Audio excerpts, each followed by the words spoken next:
A service of KIBMradio.com, the Internet's home for an all old-time radio.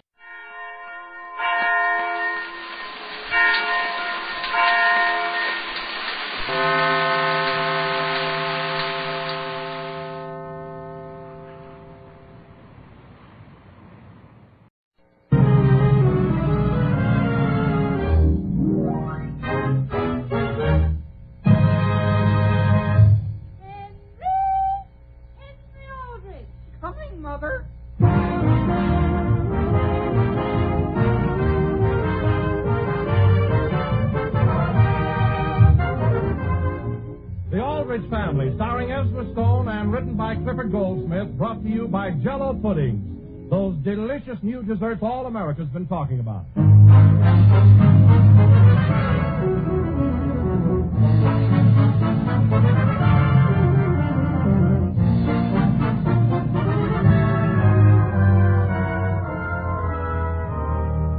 They say the happiest years of life are the teens, but I know one person who has his doubts. Henry Aldrich. Henry has all the troubles and growing pains that most boys go through in their high school days, for Henry is a typical American boy. The scene opens in the Aldrich kitchen. The time is Saturday morning. But, Mother, why won't you? Because we can't afford it, Henry. We can't afford just 8 cents? I'm sorry, but that is the condition this family is in. You can't afford 8 cents for what, Mother? Believe it or not, Mary, we can't afford just 8 cents worth of breakfast food. You mean Father's lost his law practice? Your father has not lost his law practice. That 8 cents would be only the beginning. Of what? Well, Dizzy and I are saving breakfast food coupons, Mary, to get an outboard motor for a rowboat. And all I'm doing is asking Mother to stock up. Yes, dear. And you might also explain that all you need is 12,000 coupons.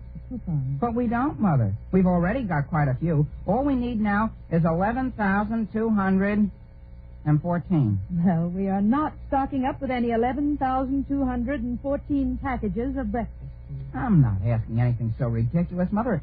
At the most, I'm just asking you to buy 200 packages. All at once, Henry? Sure, we can use that in a year, easy. Henry, I don't want to hear anything more about it. Okay. Has Mr. Sutherland called this morning? Not that I know of. What would he be calling for? Nothing, Mother. Just something I asked him to call me about. Isn't he your Sunday school teacher, Henry? Yes, Mary. Mother, have you tried looking at it from this way?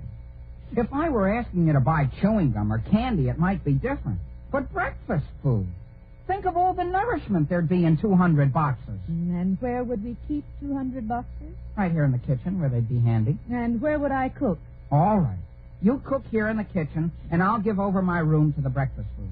And then you can spend all your time up there reading it. All right, Mary. Ridicule me today, but wait until you look out on a lake someday and see me in a rowboat with a 2.5 horsepower outboard motor on it. Then maybe you won't think I'm so humorous.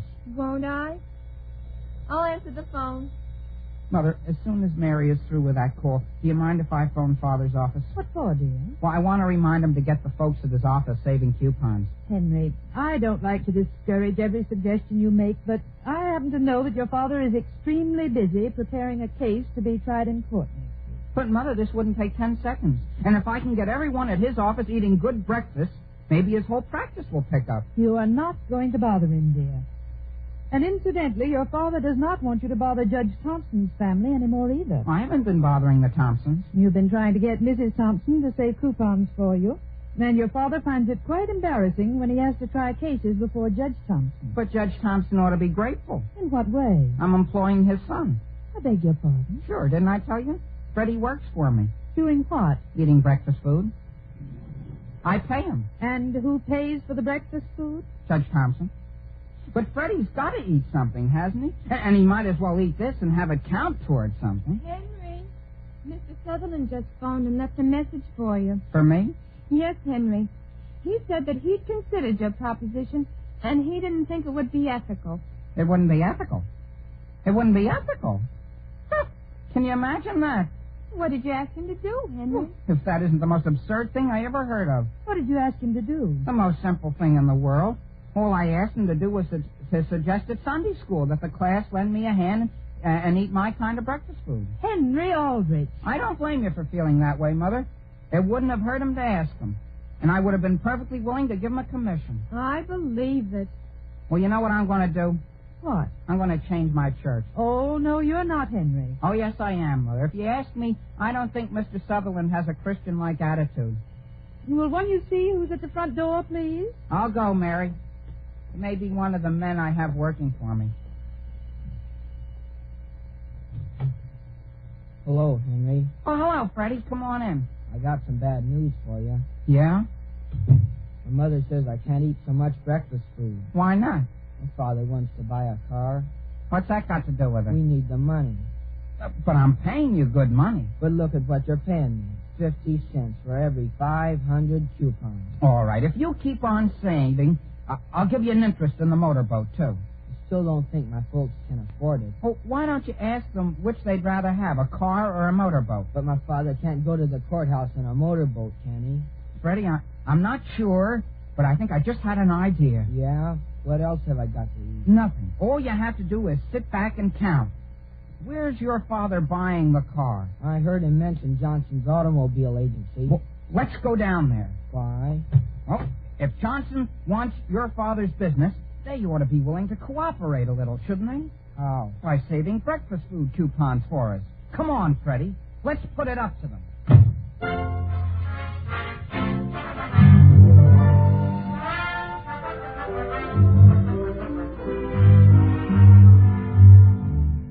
Joe, see who the two gentlemen are out in the showroom. Okay, Mr. Johnson.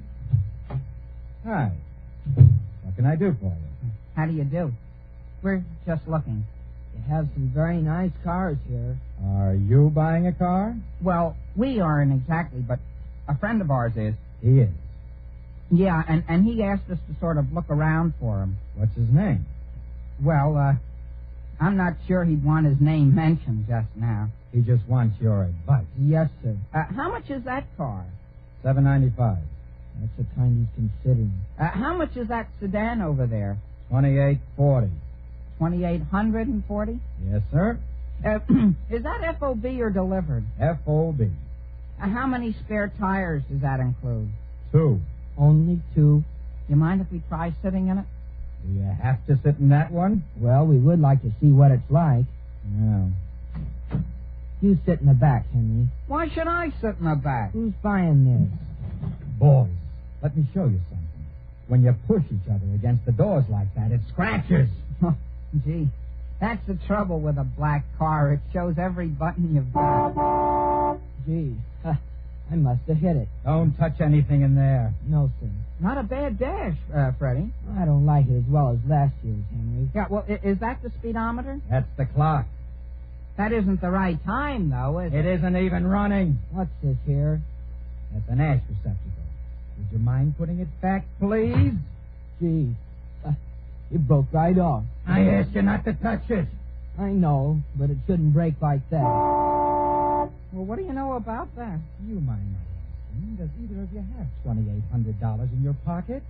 I haven't. Do you have it between you? No, sir. Well, will you step real carefully, like, out of the car? Wouldn't you be interested in our making an offer? For this job? Well, it's a proposition for any car. No. But we know somebody that's buying. Well, what's your offer? Well, do you mind if I ask what you eat for breakfast? What's that got to do with it? Wouldn't hurt to tell us, would it? Would you mind getting out of this? And out of this showroom? Sure. We'll get out gladly. I guess he doesn't know who your father is, Freddie. Nor do I care who he is. What is it, Joe? Just a couple of wanderers. I guess you don't want his father to buy his car here, huh? Who is his father? Judge Thompson. You're Judge Thompson's boy? I sure am. Well, certainly glad to know you, young man. Thank you. How do you do? I'm the son of Sam Aldrich.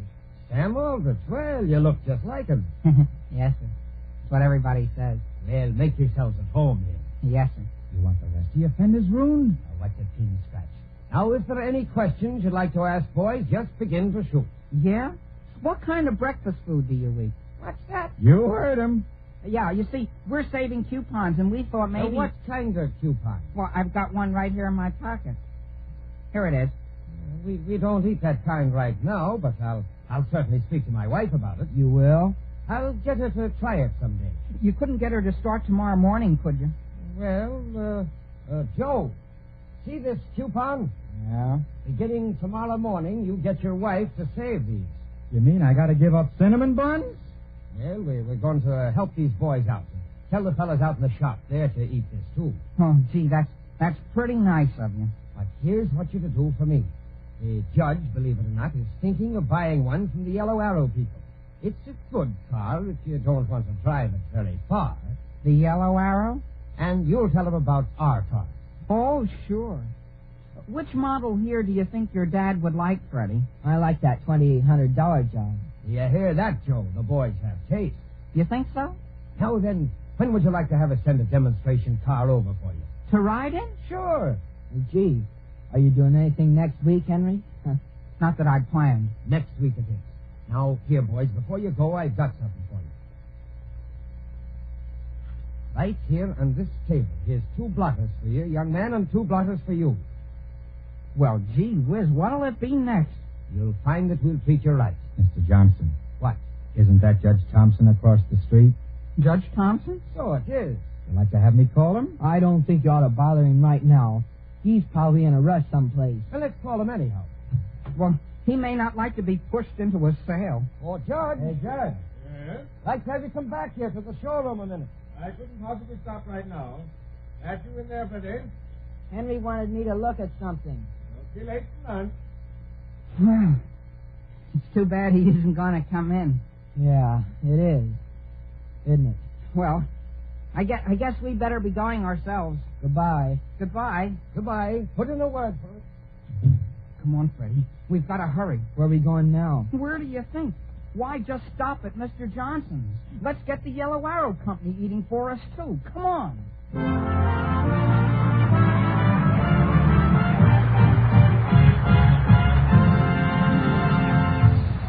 Well, Henry doesn't miss a trick, does he? And while he's trying to persuade the Yellow Arrow Company to do a little eating for him, I'd like to mention something about eating myself. Something I bet all of you ladies will agree with. It's simply this. The real spice and charm of family suppers is in variety. Something new and different all the time. Lots of good desserts at your fingertips. There's the trick. And Jell-O puddings are one mighty swell answer. For you can have infinite variety, easily and inexpensively. For instance, serve Jell-O vanilla pudding with juicy raisins added, or a covering of fluffy coconut, or fold in some tempting chopped dates. Jell-O vanilla pudding has a mellow, bland flavor that combines perfectly with fruits or coconut and gives you a new treat every time. Then try Jell-O chocolate pudding, rich and dark and luscious. And Jell-O butterscotch pudding, as mouth-watering as golden taffy candy with a wonderful smooth richness. All 3 Jell-O puddings are quick as a flash to make. Simple directions are in every package. And when you've tried these 3 grand new desserts, you'll know why every day more and more people are saying to their grocers, give me Jell-O puddings in all 3 luscious flavors.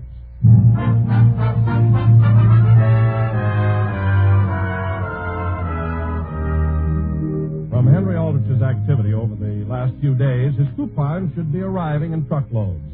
We pick him up now as he is counting with Freddie in Judge Thompson's home.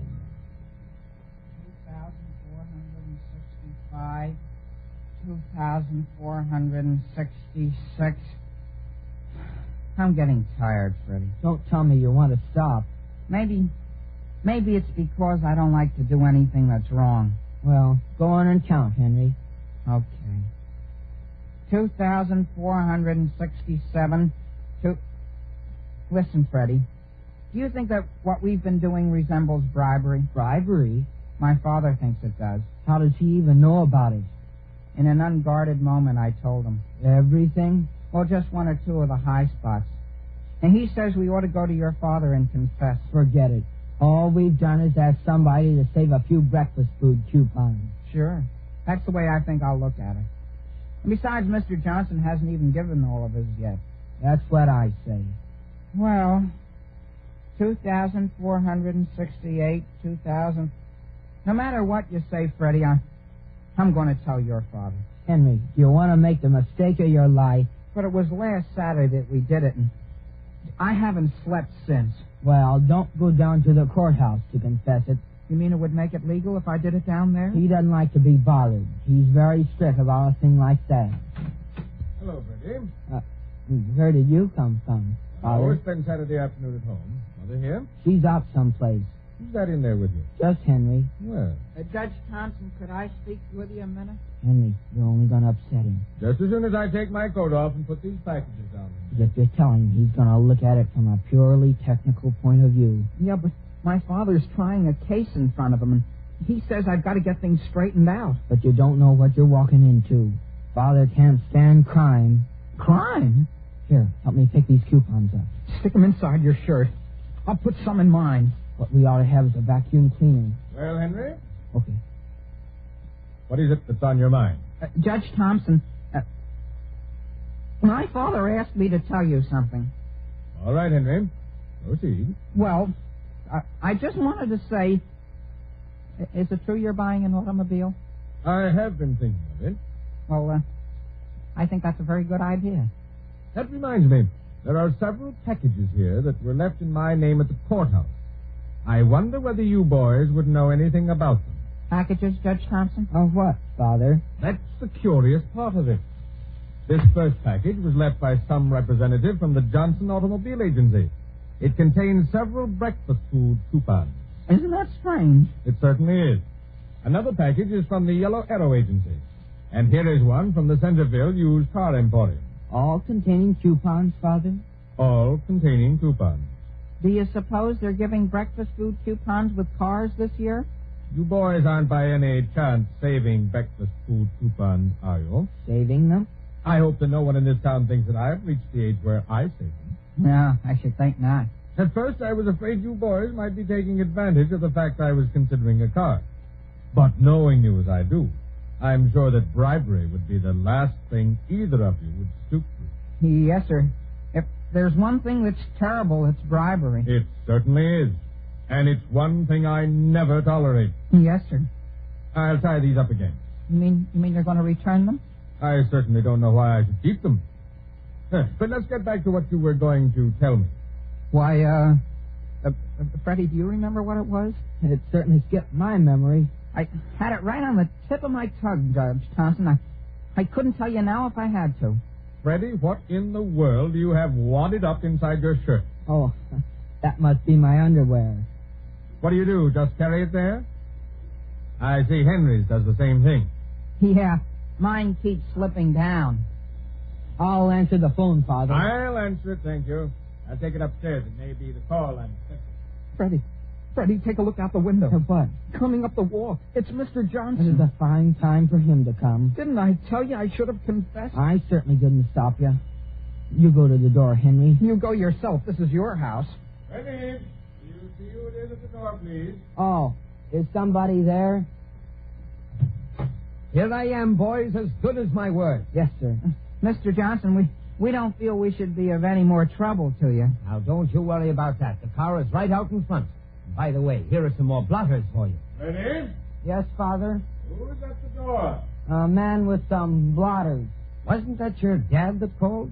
Yes, sir. Ask him to come along with us. I don't think he'd have time, Mr. Johnson. Oh, it'll do him good to get out for a ride. I don't think we'd better even bother him. Let me step in and ask him. Freddie, you mind closing that door? Causing a draft up here. See how nervous he is? And if we like the car, that's all that counts with him. Well, okay. You wait in the car, and we'll be with you just as soon as we get our things on. Hurry up, Henry. Get your coat. We gotta get out of here. Freddie, take a look out the window. Why? There are two more men coming up the walk, and they both got cars out by the curb. You're crazy. There are 4 cars out there, and 2 station wagons are just pulling up.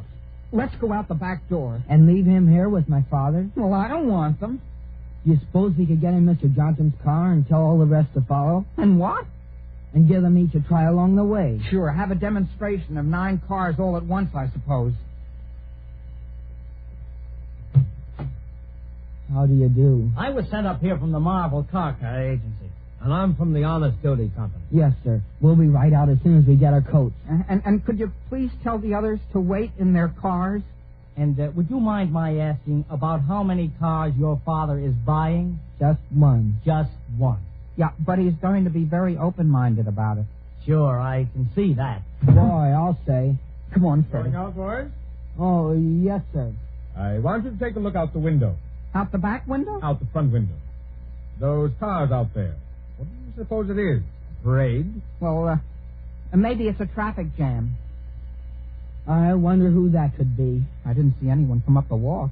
Suppose you let me go to the door. Oh, I just as soon answer it, Judge Thompson. Why, Henry, you bumped into a chair. Now, I'll pick it up. And I will go to the door. Well, Freddie, here's where everything busts open. And all because of an idea you had. I didn't think of all of it. At least I didn't think of this part. Well, how do you do? How do you do, Judge? Henry, Is Mrs. Thompson it's here? your mother. I was just passing by, and I wondered whether she might be in. Would you like to have me go home with you, Mother? Wait a minute. You're not going to leave me with all the gang out there. But my mother may want some help. Henry, I don't need any help. I'm sorry, Mrs. Thompson is out. Perfectly all right, Judge Thompson. My goodness, Henry, let me fix your shirt. I can fix it all right, thank you. What did it do, dear? Shrink? That's the way they wear them this year. Oh, by the way, Henry, this isn't why I dropped in, but have you seen your father's humidor around the house anyplace? His humidor? You mean that big sort of a mahogany box? Yes. I wonder whether that's the same one that's up under my bed. I hope, Henry, you haven't taken to smoking your father's cigars. Oh, no, Judge Thompson. I've just been using it to keep my coupons in. Your coupons? Did I say coupons? Yes, Henry. You said coupons. Well, that's what I mean, coupons. Soap coupons, Henry? Yeah, soap coupons. What soap, dear? Why, I wonder what that could be. Couldn't I answer that door, please? Stay right where you are, son. Yes, dear. Never open a door that belongs to somebody else. How do you do, sir? Judge Thompson, about how much longer is it going to be? For what? Why, for the demonstration. You're planning a demonstration? A political demonstration? A power demonstration. What the car can do. You don't say so. Of course, maybe there's a mistake someplace. You don't have two boys here, do you? Two boys. Yeah. Don't tell me I've been eating breakfast food 3 times a day just for nothing. Boys? You want us, Father? Oh, there you are. Freddie, look. There's a man here to give us a demonstration. I guess. Hello there. You boys are buying a car? Well, not for ourselves. We're just looking into it for somebody. For whom, dear? For my Sunday school teacher, Mr. Sutherland. Are you coming? Goodbye, Father. Goodbye. Oh, goodbye, Mother. Goodbye.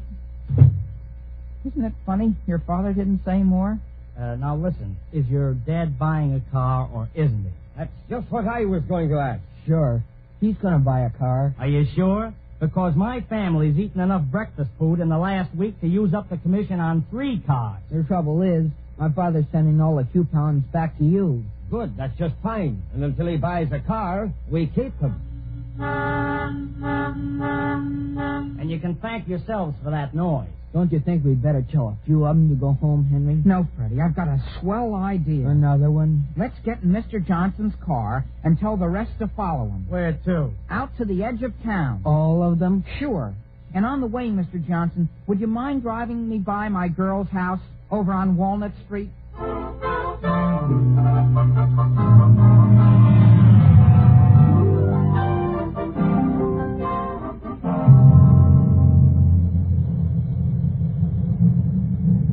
Now listen, boys, you've timed all 9 of us in first gear. You've timed all 9 of us in second gear. You've even timed all 9 of us in reverse.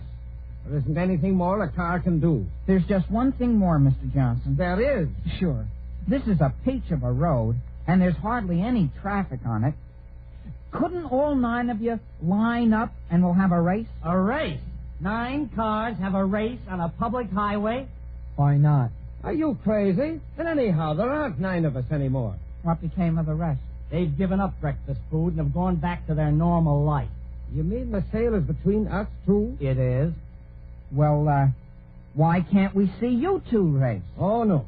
You're afraid to. What do you mean I'm afraid to? Certainly looks it. It wouldn't be a race. I'd leave them so far behind. Says who? I do. Well, line up then. You will race? If it's speed you want, we'll give it to you. How fast does Judge Thompson usually drive a car? Oh, quite fast as a rule. He does? Well, then, this is the car for him. Oh, here he is. All set? He's all ready, Henry. I'll start him. Oh, no. No. Let me start them. It was my idea, Freddie. Okay. Get on your mark. Get set. Got her, Mr. Johnson? I've got her. Go.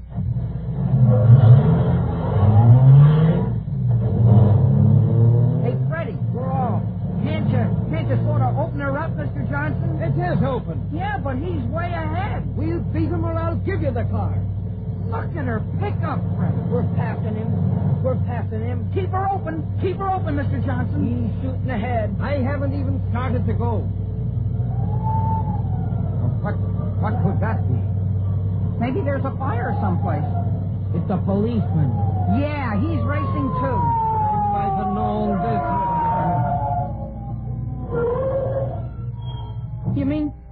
You mean we can't finish the race? All right, stay right where you are. What is this, anyhow? Oh, we were just racing, officer. That's going to be a big help. You know what the law permits? Yes, sir. All right, follow me back to town. We're going to have an escort. We certainly are. Pull over to one side and let this car that's coming go by. Freddie, look who it is. Who is it? Yeah. Judge, you couldn't have come along at a better time. Uh-oh. It's my father. Something gone wrong, boys? Where did you get the new car, Dad? I bought it, Betty. It was delivered just after you left. It was. Is that right? Judge, you ought to take $10 from both of these men. They were demonstrating for the boys, weren't they? We were. Yes, yes. Well, report at the courthouse tomorrow morning, gentlemen, and I'll give you both a good talking to. What becomes of the coupons we saved? We'll turn those over to the police department. Perhaps they can get some new instruments for the band. Where did you buy your car, Judge Thompson? Didn't you know, Henry, that during the week your Sunday school teacher sells cars? Him? Yes. Well, what do you know about that?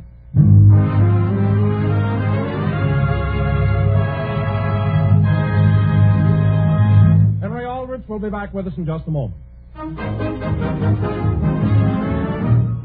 We don't like to think, ladies and gentlemen, that Jell-O puddings could ever create what might be termed a domestic situation. But, just listen to our latest letter of the week. The author, Mr. Rodman Powell of San Francisco, is here in our Hollywood studio right now, enjoying a visit to the City of Stars as a guest of those star desserts, Jell-O puddings.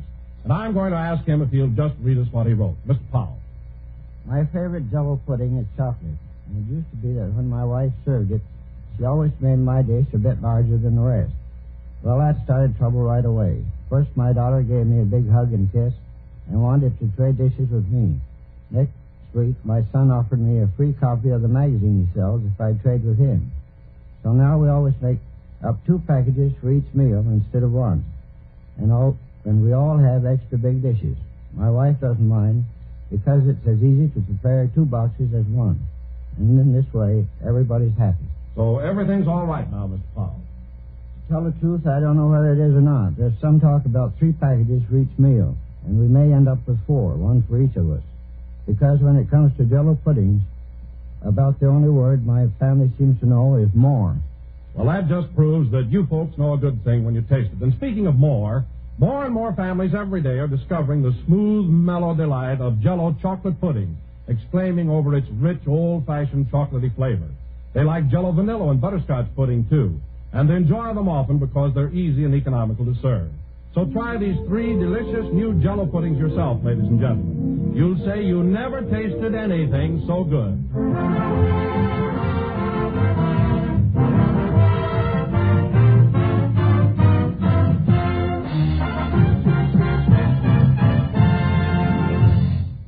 You know, Mary, Mr. Putney says I have a perfect lip for it. A perfect lip for what, Henry? For the cornet, Mary. He says he'll have me playing Jingle Bells by Christmas. And where will the rest of us be by then? Yeah, but once you get used to the cornet, it'll develop your musical appreciation.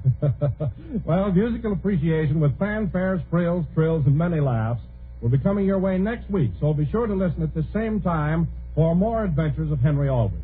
The Aldrich Family, starring Ezra Stone, is written by Clifford Goldsmith.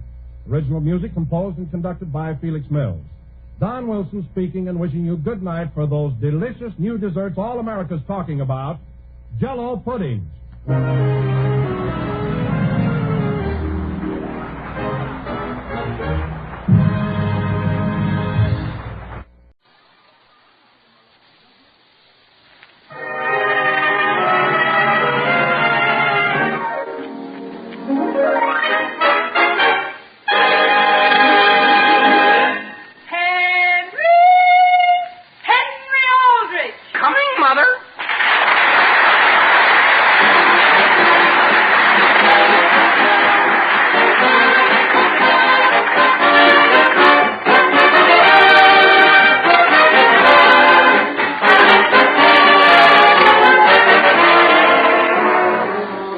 Aldrich Family, starring Ezra Stone, written by Clifford Goldsmith. Brought to you by Jell-O Puddings. They're tops in taste.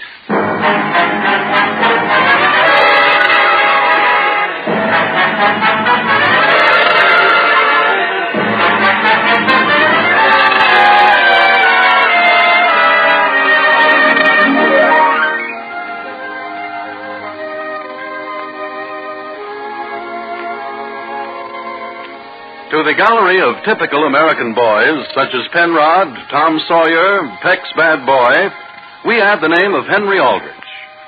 But now let's go out to the little town of Centerville. Our scene opens on the hillside on the outskirts of town. The model airplane race Henry and his father worked for weeks to win has just finished. Henry is talking to Mr. Collins, the referee. Yes, but, Mr. Collins, my plane was flying against a very strong headwind. But I made allowance for the headwind. You did? Yes, Henry. Mr. Collins, what kind of a watch did you time Henry's plane with? With this stopwatch. Is it a pretty good one? It is.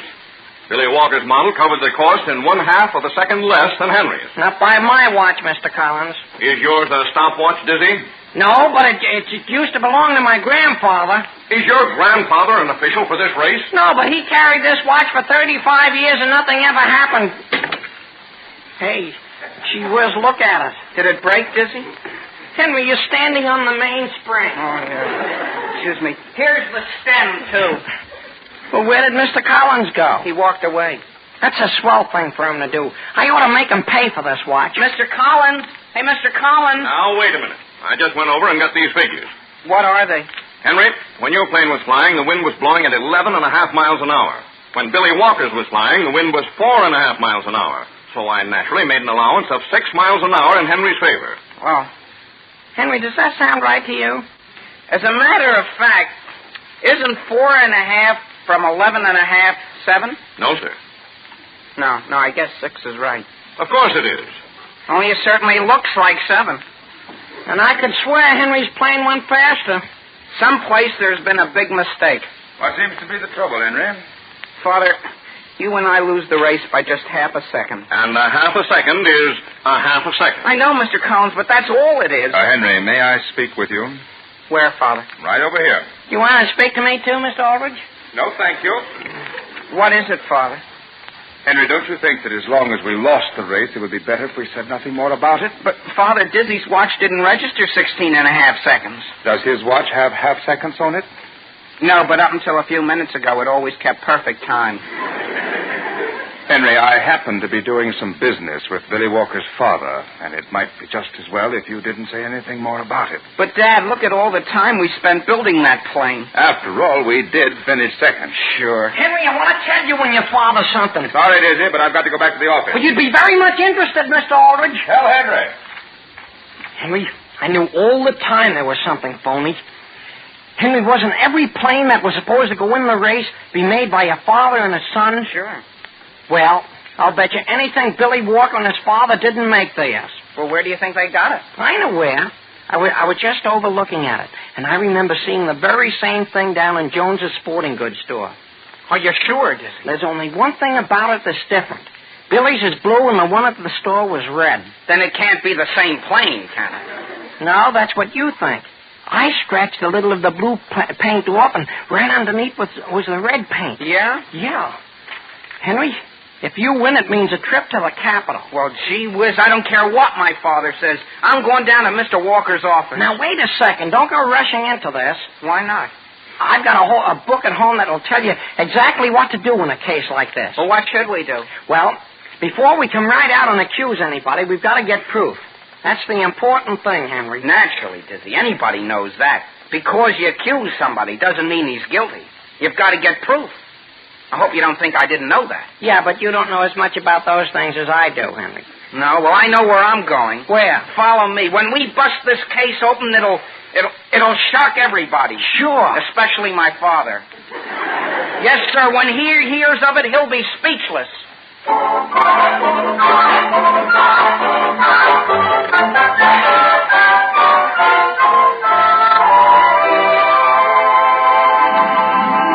Henry, where are we going? Where are we going? Wait until I show you.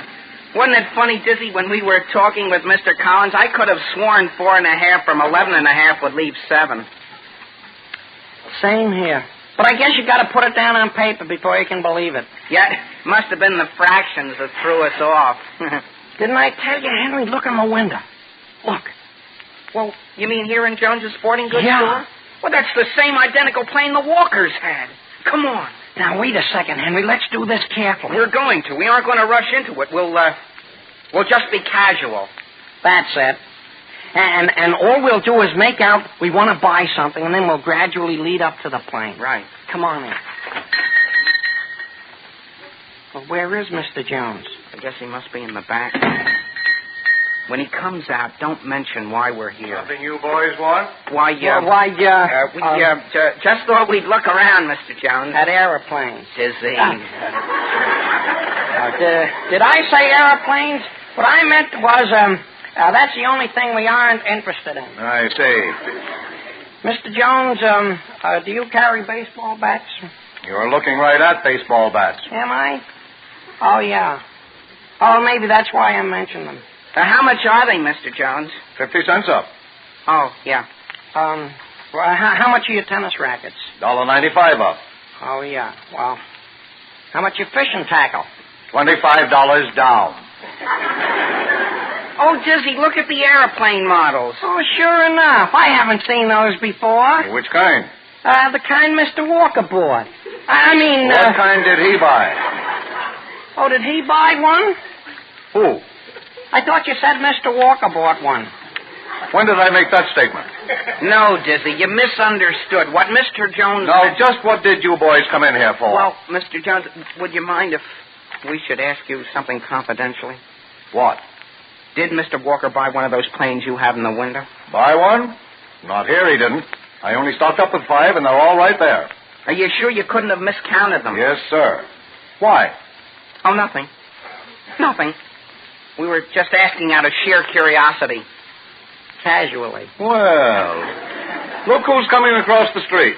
Oh, gee whiz, Dizzy, it's Mr. Walker. Well, Mr. Jones, I guess we better be going. Good afternoon, Jones. Oh, how are you, Walker? Hello, Mr. Walker. Sorry my boy and I had to beat you today. Oh, we were glad to have you in. I think I'll be going, Dizzy. I think I might as well, too. Walker, maybe you can answer a question for these boys. Oh, that's all right, Mr. Jones. Don't bother him about it. What was the question? Well, I can assure you, Mr. Jones, I don't know how the question even came up. Oh, Walker, Henry and his buddy thought you bought an airplane here. You mean the plane Billy and I won the race with? Oh, no, Mr. Walker. Well, what plane did you mean? Oh, not any, Mr. Walker. Henry's just confused. Oh, well, I'm relieved to hear that. I'll be seeing Henry's father down at his office in just a few minutes. Hello, Henry. Hiya, Phyllis. I just saw your father, Henry. You did?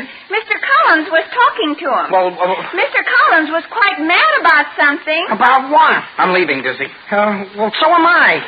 Goodbye, Mr. Walker. Goodbye. Gee whiz, Dizzy, now look at what you've done. Well, I at least tried, didn't I? Didn't I tell you my father doesn't want to upset Mr. Walker? You never mentioned it. Well, you should have known anyhow. All we did was practically accuse him of cheating. Henry. What? Never mind about your father. Here comes mine right towards us. Good. I hope the first thing he asks is where your watch is. That's friendship. I tried to help you win the race, and what thanks do I get? Henry, wait for me. What does Phyllis want? What do you think I just heard Mr. Jones say to Mr. Walker back in the store? What? They looked at each other very suspiciously, and Mr. Walker said, where do you suppose those boys got that idea? He did, Phyllis? Yeah. Do you see that, Henry? And now do you say I haven't helped you? Well, I don't know. Did he say anything else, Phyllis? Mr. Jones said, well, I guess we spiked that. Oh, we did, eh? Is that important? Is it important, Phyllis? Is it important? Well, I gotta go, Henry. I'll see you later. Gee whiz. Henry, all we gotta do now is to go through with it. Don't you think so, Dick? I've got a fingerprint outfit at home, and I always knew that someday it would come in handy. We'll find out whether that plane of Billy Walker's did come from the store. Sure, all we have to do is get Mr. Jones's fingerprints. And then Mr. Walker's. Only maybe we ought to be careful about taking Mr. Walker's. He won't even know we're doing it. And listen, Henry, We ought to be really systematic and get everybody's print in town. Everybody? Do you realize how big this town is? But, Henry, look what they do in Washington. They don't get a few, they get millions. Well, I guess maybe if they can do that in Washington, we can handle this town. Come on.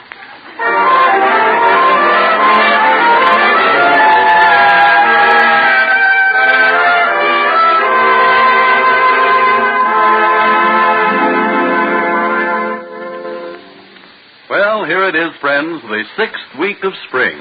Spring, spring, glorious spring. When a young man's fancy lightly turns to thoughts of, well, you know the rest of that saying. But now that we mention it, just how true is that old saying about a young man's fancy? Suppose we see if we can't find out. Let's ask some young man for his opinion. Listen. Yes, the statement is perfectly true. In the spring, my fancy certainly does turn to thoughts of Jell-O vanilla pudding. Oh. In fact, I think I eat more Jell-O vanilla pudding in the spring than in any other season of the year. Except, of course, winter, summer, and fall. Yes, well, that, ladies and gentlemen, is an observation that everybody will be glad to echo. Because just about everyone who has ever tasted it agrees that Jell-O vanilla pudding is a mighty swell dessert. Jell-O vanilla pudding has a gloriously smooth texture, as smooth as golden rich cream. And the flavor of Jell-O vanilla pudding, well, it's simply irresistible. A grand vanilla flavor that hits a new high for luscious, delicate goodness. So try this tempting treat just as soon as you can, and find out the truth of another popular saying which goes like this. When there's Jell-O vanilla pudding for dessert, the thing you think of first is second.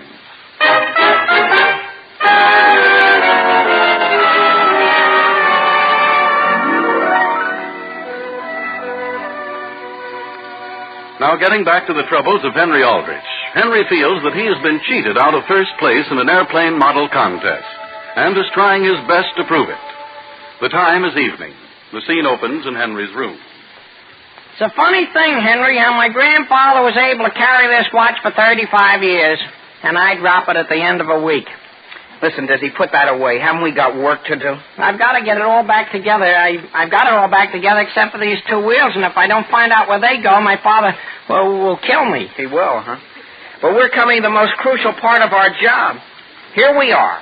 We've got fingerprint powder and fingerprint ink. Henry, aren't your folks having some guests here tonight? Well, I don't think we ought to take their fingerprints, Dizzy.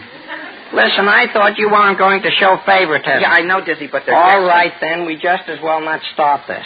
Well, can this fingerprint ink do any damage? How could it? But supposing it should get on something. It comes right out. Oh. Listen, here are the instructions for washing. It says, easy method for removing. No worry need be caused by damage. Merely dip in kerosene, rinse, and wash with strong abrasive. If first results are not satisfactory, add lemon juice and rub harder. Well, gee, there isn't anything to worry about there, is there? Of course there isn't. The only thing is, Dizzy, when you shake hands with a person, I should think they'd feel the ink pad in your hand. Do you think they would? Well, why not? What would they think it was? Almost anything. For what? Name me one other thing that feels like a pad of ink. All right. How would this be? We'll just rub a little ink on the palms of our hands. That might work. Sure, look, I've got some on already. Now watch, when I hold my hand down here at my side, do you notice it? No. Yeah, I think I'll put a little on. Well, hurry up so we can be downstairs when the guests begin to come. Okay. I'm all fixed. Wait a second. Have you got a handkerchief? What for? I've got it. I've got it. Use your own. My watch is wrapped up in it. My watch is... Here, take mine, here. Never mind, I haven't got to anymore. Come on downstairs. When we go into the living room, you let me shake hands with your mother and father. Why can't I have one of them? Why should you, their son, step up and shake hands with them? Do you want to give the whole thing away? Well, I get the first two guests, then. Yeah. Now, when I get the ink on your mother and father, watch them carefully. The minute they touch something, socko, we've got them. You don't think my mother or father bought that plane, do you? No, but you never can tell. Someday they might be wanted for something. Henry! Yes, Mother. Are you out in the hall? We're just coming into the living room. You mustn't stay down here long. Oh, we won't, Mother. Good evening, Mr. Aldrich. Good evening. Wouldn't you like to shake hands with me?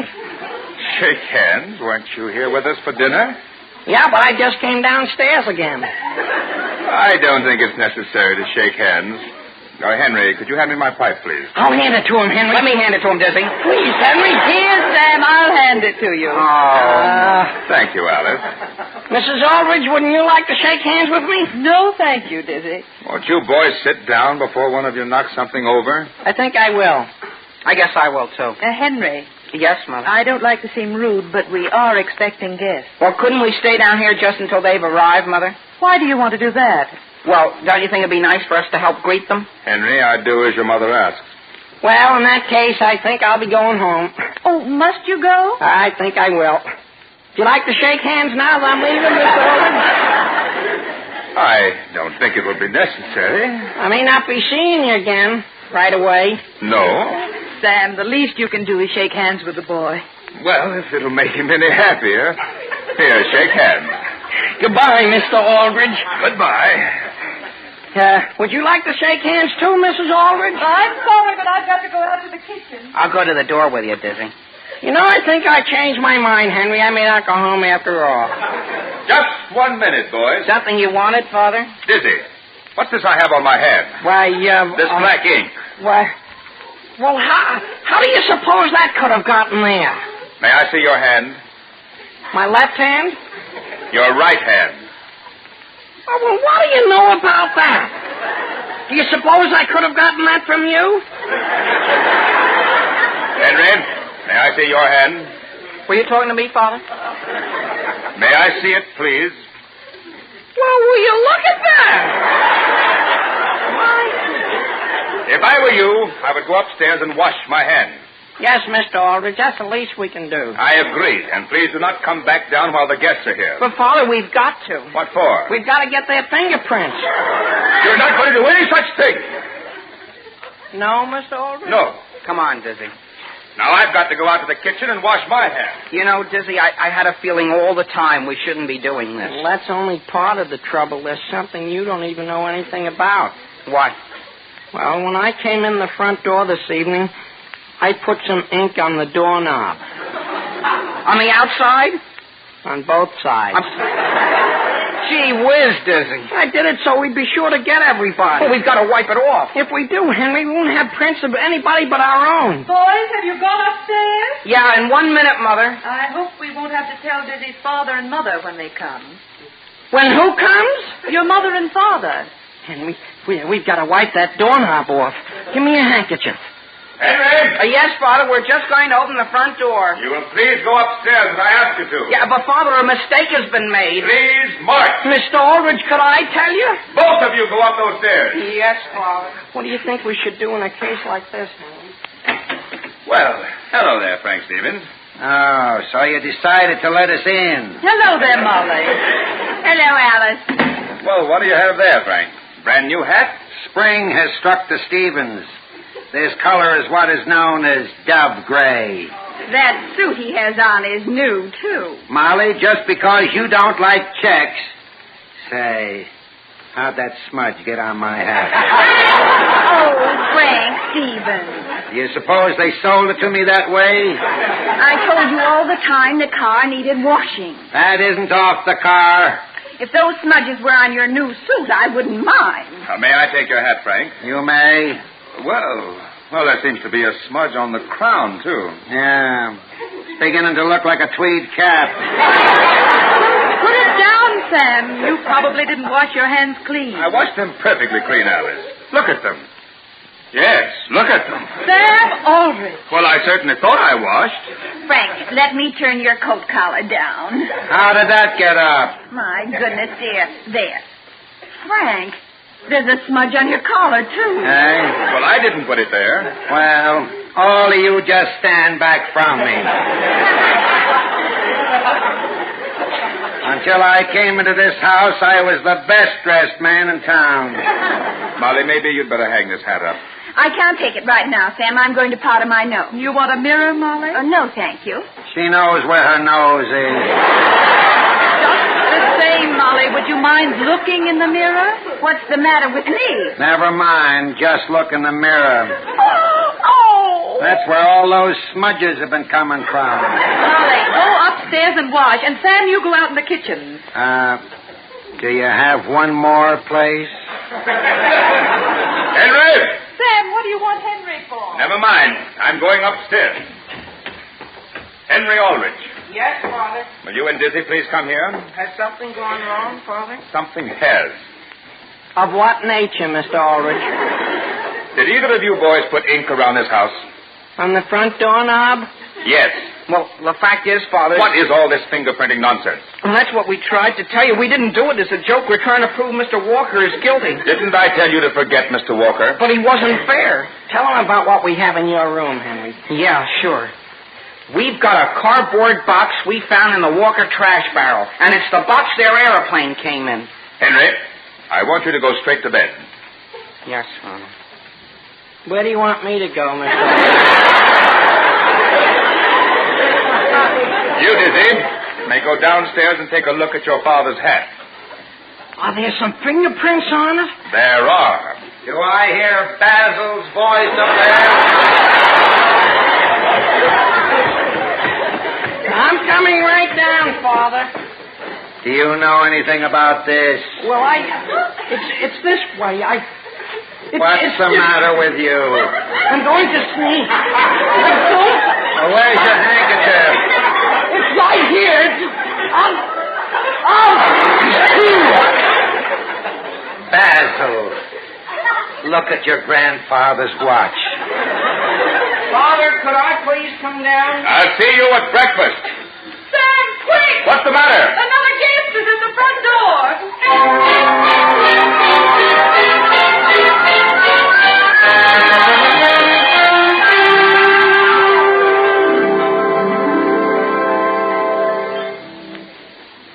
Henry! Yes, Mother? Will you please come to your breakfast? I'm on the telephone, Mother. Hello, Mr. Stevens? Yeah, I just started to give you the directions. Dip your hat in kerosene, see? Yeah. And if that doesn't work, do you have any lemons in the house? Yes, sir. Just straight lemon juice. And then I think you'll find everything will come right out of your hat. Yes, sir. How's Dizzy this morning? Is that right? Is that right?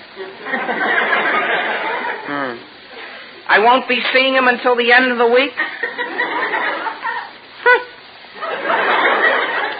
Goodbye, Mr. Stevens. Oh, Henry, may I talk with you? Well, I haven't eaten my breakfast yet, Father. I'd like to see you now before I leave for the office. Yes, Father. Sit down on this sofa here. Yes, Father. Did I ask you yesterday not to go around trying to prove that Mr. Walker and his son did not honestly win that race? Yes, sir, but that was before we knew everything, Father. Finding an empty cardboard box is hardly sufficient evidence to prove someone has been cheating. But don't you see, you and I are being gypped out of a trip to the Capitol. The fact still remains I asked you not to do anything more about it. But why, Father? Why? Because, Henry, Mr. Walker did buy that plane. He did? Yes. I knew all the time he cheated us. Who told you? Mr. Walker told me when he came over to my office yesterday. Oh, gee whiz, then we did get first prize. We can go after all. Henry, did you know that some weeks ago Billy Walker was taken ill? Yes, but, Father, that was way back in February. Did you know that off and on for nearly 2 months the boy lay in bed with a high fever? He wasn't sick the day of the race, though. I know he wasn't. I saw him walking around with my own eyes. That's the point, son. What finally broke Billy's fever was the announcement in the Centerville Times of that airplane race. How could that break it? From the time he went to bed, it was the first and only thing he took any interest in. He certainly couldn't have wanted to go into it any more than I did. Now, wait, son, wait. The doctors told Mr. Walker it was absolutely imperative for Bill to have a plane and go into the race. That's the reason. And that's the only reason Mr. Walker went out and bought the plane. I know, Father, but gee whiz, look at it this way. I'm going to leave it entirely up to you. You may do anything about it you care to. You mean to say that Billy's going to take that trip to the Capitol when he knows he cheated? He doesn't know he cheated. Aside from you and I, son, there are only 2 people in this town who know that plane wasn't built in Walker's basement. Who are they? One is Billy's father, and the other is Mr. Jones. I knew all the time Mr. Jones was lying. And he humiliated me right in front of Mr. Walker. Henry, are you in the house there? Is that you, Dizzy? Excuse me for coming right in, but I've got some great news for you. Oh, good morning, Dizzy. Good morning, Mr. Aldrich. I shouldn't be here, but I've got to tell Henry. Listen, I was lying in bed this morning, and I got to subtracting. Subtracting what? Those figures of Mr. Collins. When you take 4.5 from 11.5, you don't get 6. No? You get 7. Billy Walker didn't win that race. You won it by more than a second. Yeah? Sure. It's as clear as anything.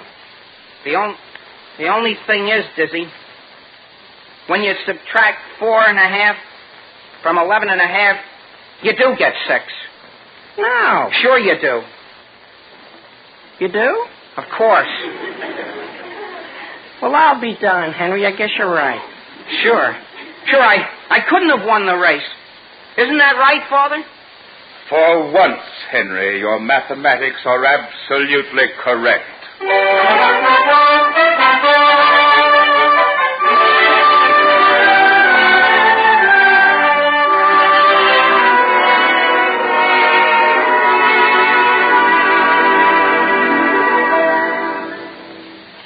Ladies and gentlemen, is there a swell, tasty dessert in the house?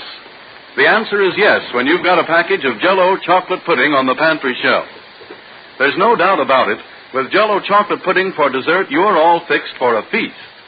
Because this grand pudding has a flavor that's really and truly delicious. And with the first dip of the spoon, you'll know you're in for a lot of keen enjoyment.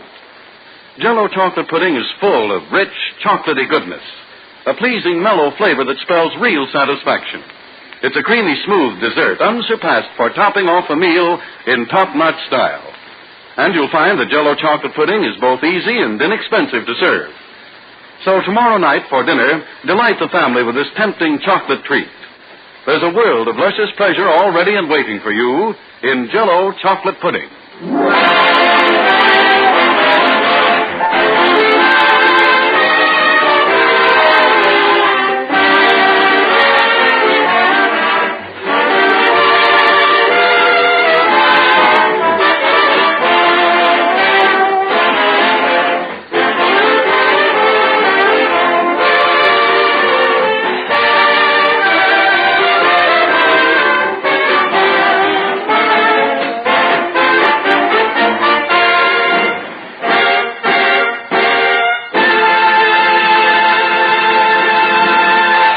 Henry, I can't begin to tell you how pleased I was with you this morning. Thank you, Father. Oh, do we have any steel wool in the house?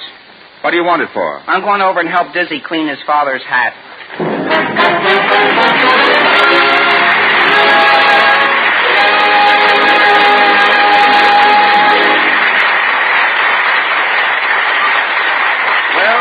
If there is anything left of Mr. Stevens' hat when Henry and Dizzy get through with it, I'll eat mine. The Aldrich Family, starring Ezra Stone, is written by Clifford Goldsmith. Original music is composed and conducted by Jack Miller. This is Harry Von Zell speaking and wishing you good night for Jell-O pudding.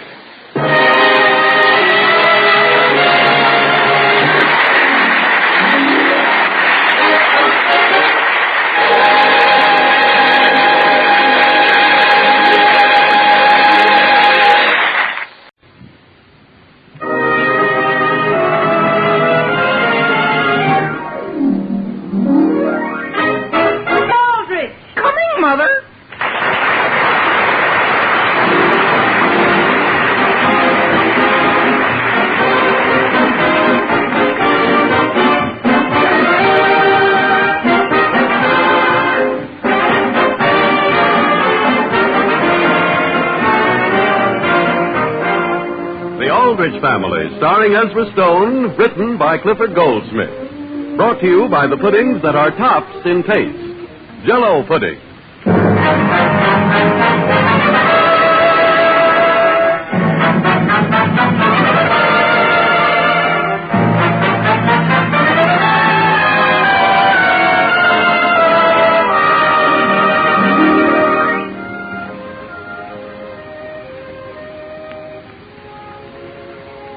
They say the happiest years of your life are the teens. But I know one person who has his doubts about that, Henry Aldrich. Henry has all the troubles and growing pains that most boys go through in their high school days. For Henry is a typical American boy. Tonight out in Centerville, the Aldriches are just having dinner, and our scene opens in the dining room of the Aldrich home. Have another lamb chop, Alice? No, thank you. You aren't eating anything. Sam, I'm so tired of planning meals and cooking meals, I don't know what to do. Chops are awfully good, Mother. Yes, Mary. Say, who do you think I was just talking to on the phone? Who, Henry? Kathleen. Her folks want me to come over for dinner Saturday night. Tomorrow night? Sure, isn't that a break for you, Mother? Why for me? Well, if I'm not here, you can just have any old thing for dinner. What do you mean she can't? I've got to go out in the kitchen and whip some cream. I'll be clearing the table, Mother. Boy, can you imagine. Weren't any of the rest of us invited, Henry? She didn't mention any of you. Goodness knows the Andersons have been here often enough. Mary, is that very kind? But, Father, just inviting Henry's hardly any way to pay off a social debt. Henry, would you be disappointed if you didn't go to Kathleen's? Not go? Have you forgotten what day Sunday is? Sunday? Mm-hmm. Sunday. It's Mother's Day. Oh, but Father, I'm just going for dinner Saturday night. Well, I'd planned to take your mother and you and Mary out to dinner Saturday as a Mother's Day celebration. You had, Father? Now, it's up to you as to where you would rather go. Oh, gee, I don't want to offend Mother, but You'd rather go to Kathleen? Well, I don't know. It's a hard thing to decide. It isn't every day that mothers have a day. Henry, if you're coming this way, will you bring your plate? I'm not coming that way, Mary. What would you like to do? Well, I'll phone Kathleen. Yeah, sure, I'd love to go with you. Well, I guess I ought to get Mother something nice, don't you think? Splendid. Would you care to contribute anything toward it? I contribute? I'll tell you what. Let it be a present from the entire family. It seems to me, son, you should have saved up for this occasion. I have, Father. I have. I've earned nearly $5. Only I hate to see it all go at once. Henry, may I have your plate now? I'm not through with my plate, Mary. May I have your glass, please? I'm not through with that either. You may take my plate, Mary. Thank you, Father. I'm glad somebody in this house cooperates.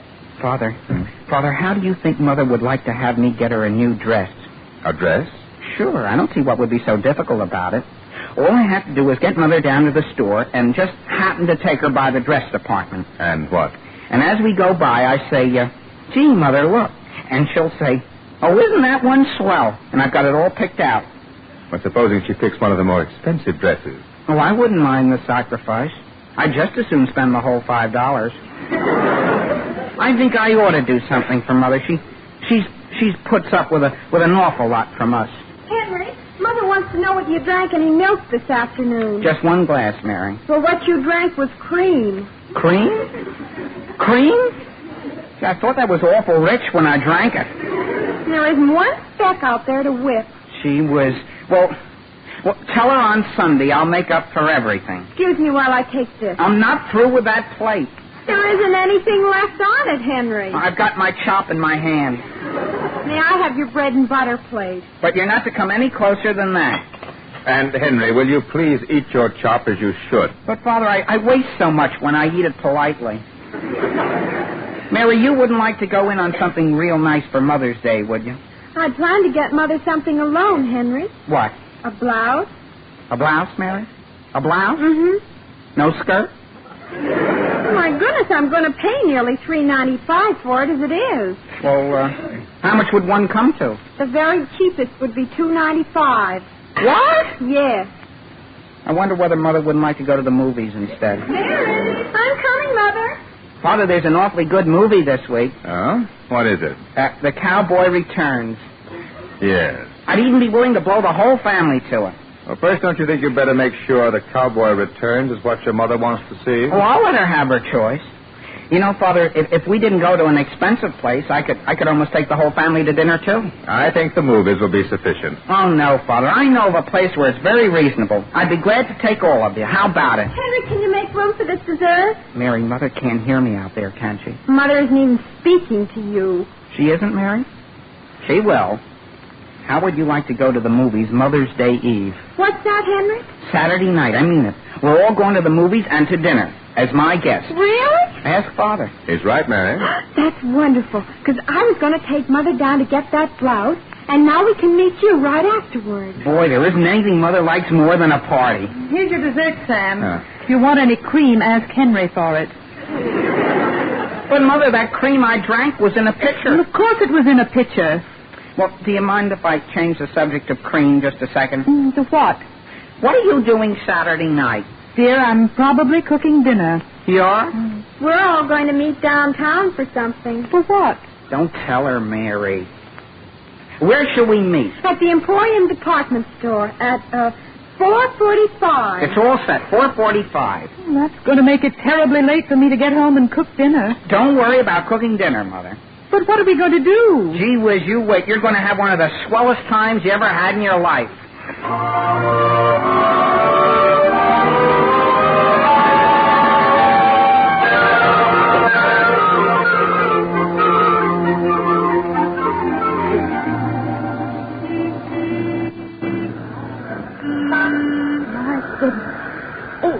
Pardon me, sir. What is it, lady? Have you seen anyone waiting here at the entrance to the Emporium? No, ma'am, not recently. Oh, thank you very much.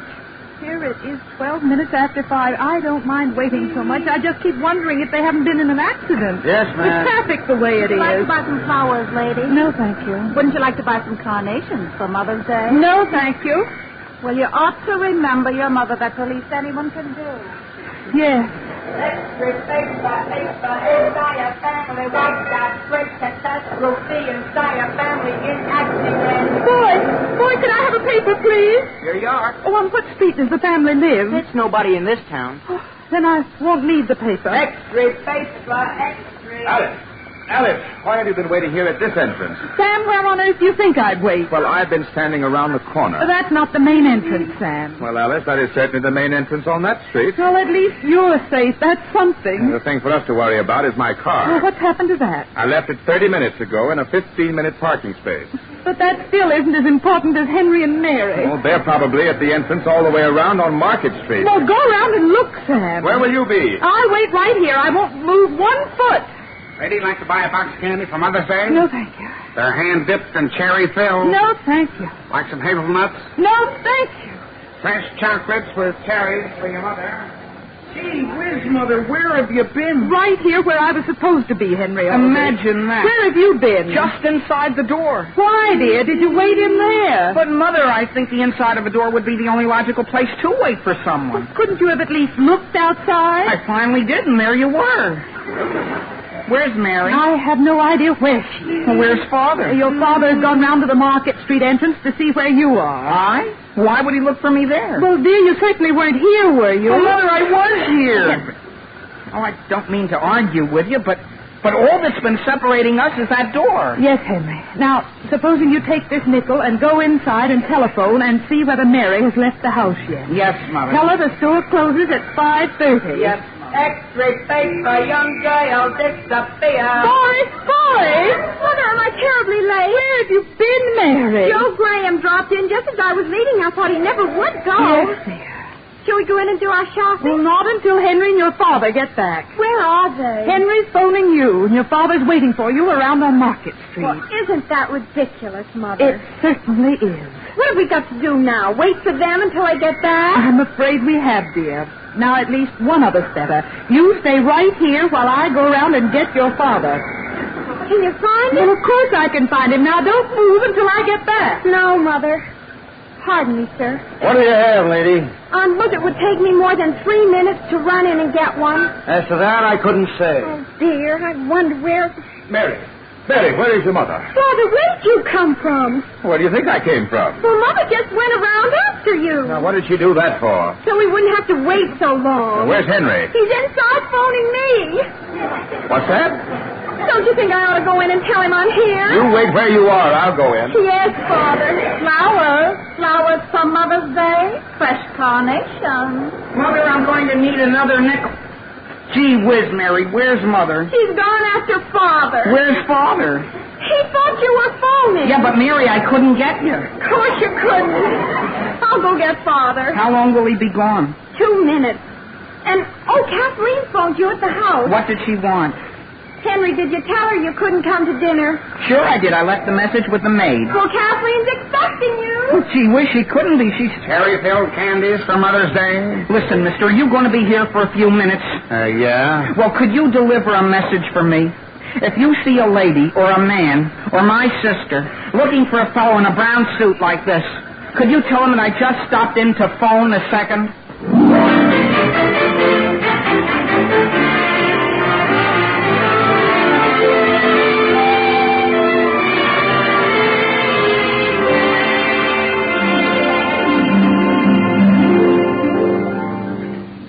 Well, now, friends, while Henry is reflecting on his latest predicament, I'd like to bring you a news item about something that happened the other night in one of Centerville's finest families.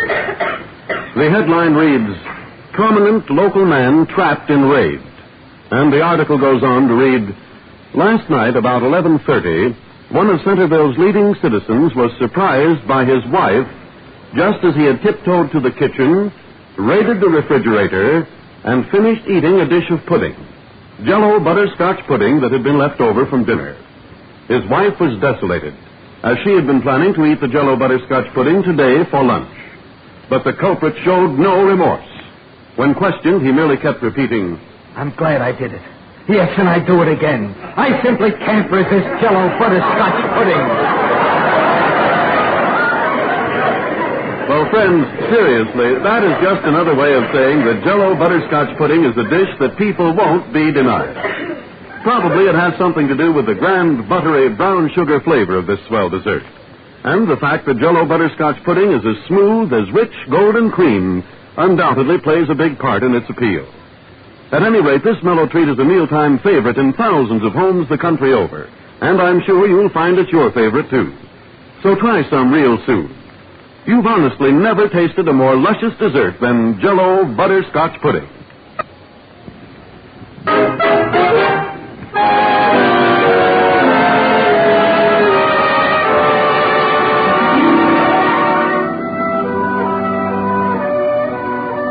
Well, now, getting back to Henry Aldrich. Henry has just learned that although he's going out with his family, Kathleen is expecting him for dinner. This scene opens in Kathleen Anderson's home.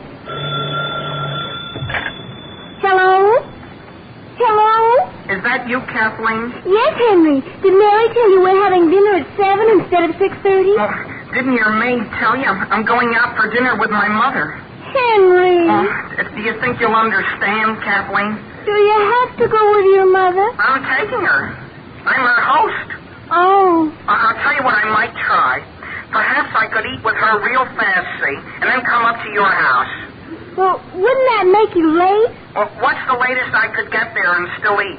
Well, I guess when you stop to think of it, Kathleen, maybe that would be trying to do too much. Kathleen? To whom are you talking? Mother, Henry, hold the line. Mother, Henry can't come next Saturday night. Well, why not? He's having dinner with his mother. Why don't you ask both of them to come? Are you sure next Saturday night will be all right? Oh, yes, of course. Hello, Henry. Yes? Henry, my mother says to bring your mother, too. Well, Kathleen, what'll I do with my father and Mary? What? Well, hold the line just a second, Henry. Mother. Yes? Could we ask Mr. Aldrich and Mary, too? Well, as a matter of fact, I think we should have them. Hello, Henry. Well? Mother says to bring the whole family. Oh, Kathleen, I don't think you should go to all that trouble. No, really, Henry. Mother'd be very much offended if you didn't. Well, they're waiting at the department store for me, I think. If you don't hear from me, you'll know we're coming. All right. Do you understand about the time, Henry? Oh, sure. 7 o'clock. Goodbye, Kathleen.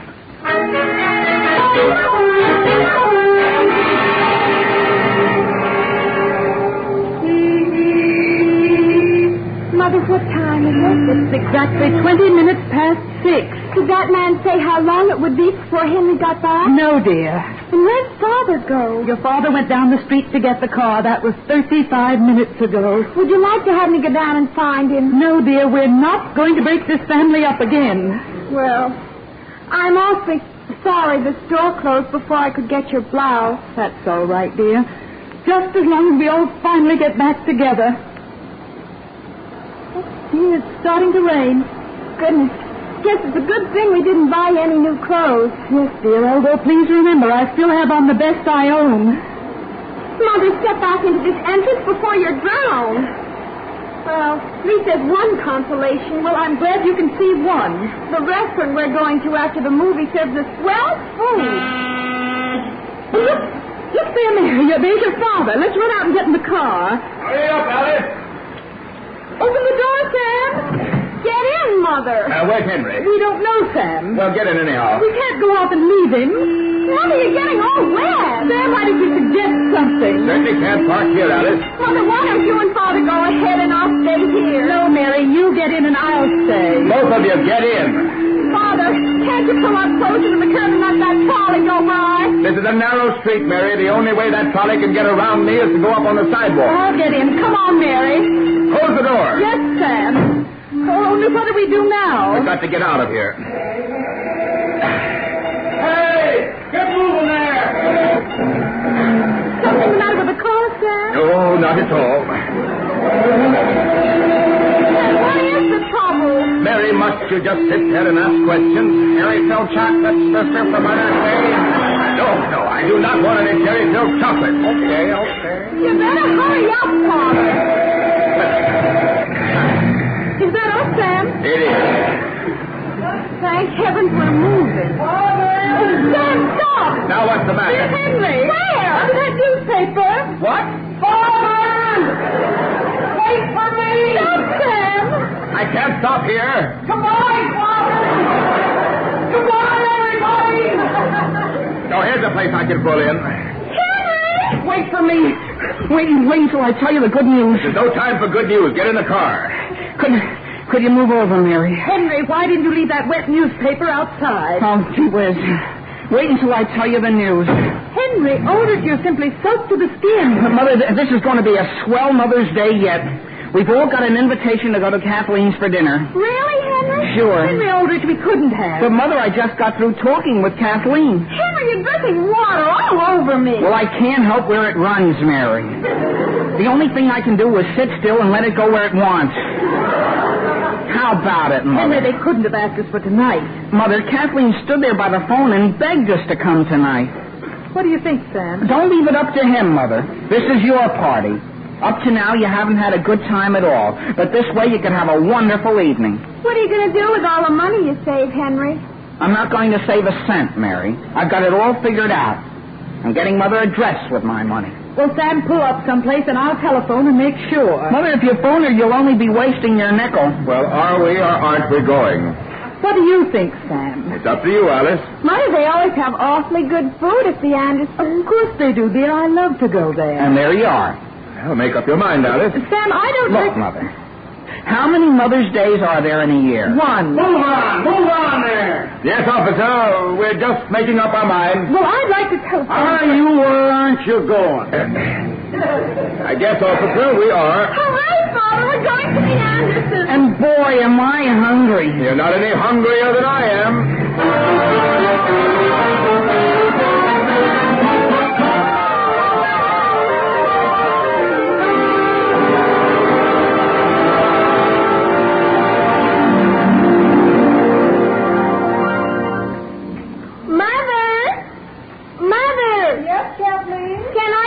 The dishes? Oh, no, thank you. They're all wiped and put away. Anybody seen the evening paper? It's in the big chair, Father. I've been looking forward to just sitting around tonight. Robert, do you want Kathleen to go out and get your slippers? No, dear, I got them on. Where did I put my necktie? Over on the lamp. Oh, yes. I always did like this chair. Now, Kathleen, I want you to go up and do your homework. Now go up. My goodness. Oh, would you look at the dust on this keyboard? You know, Robert, I'm glad we let that maid go.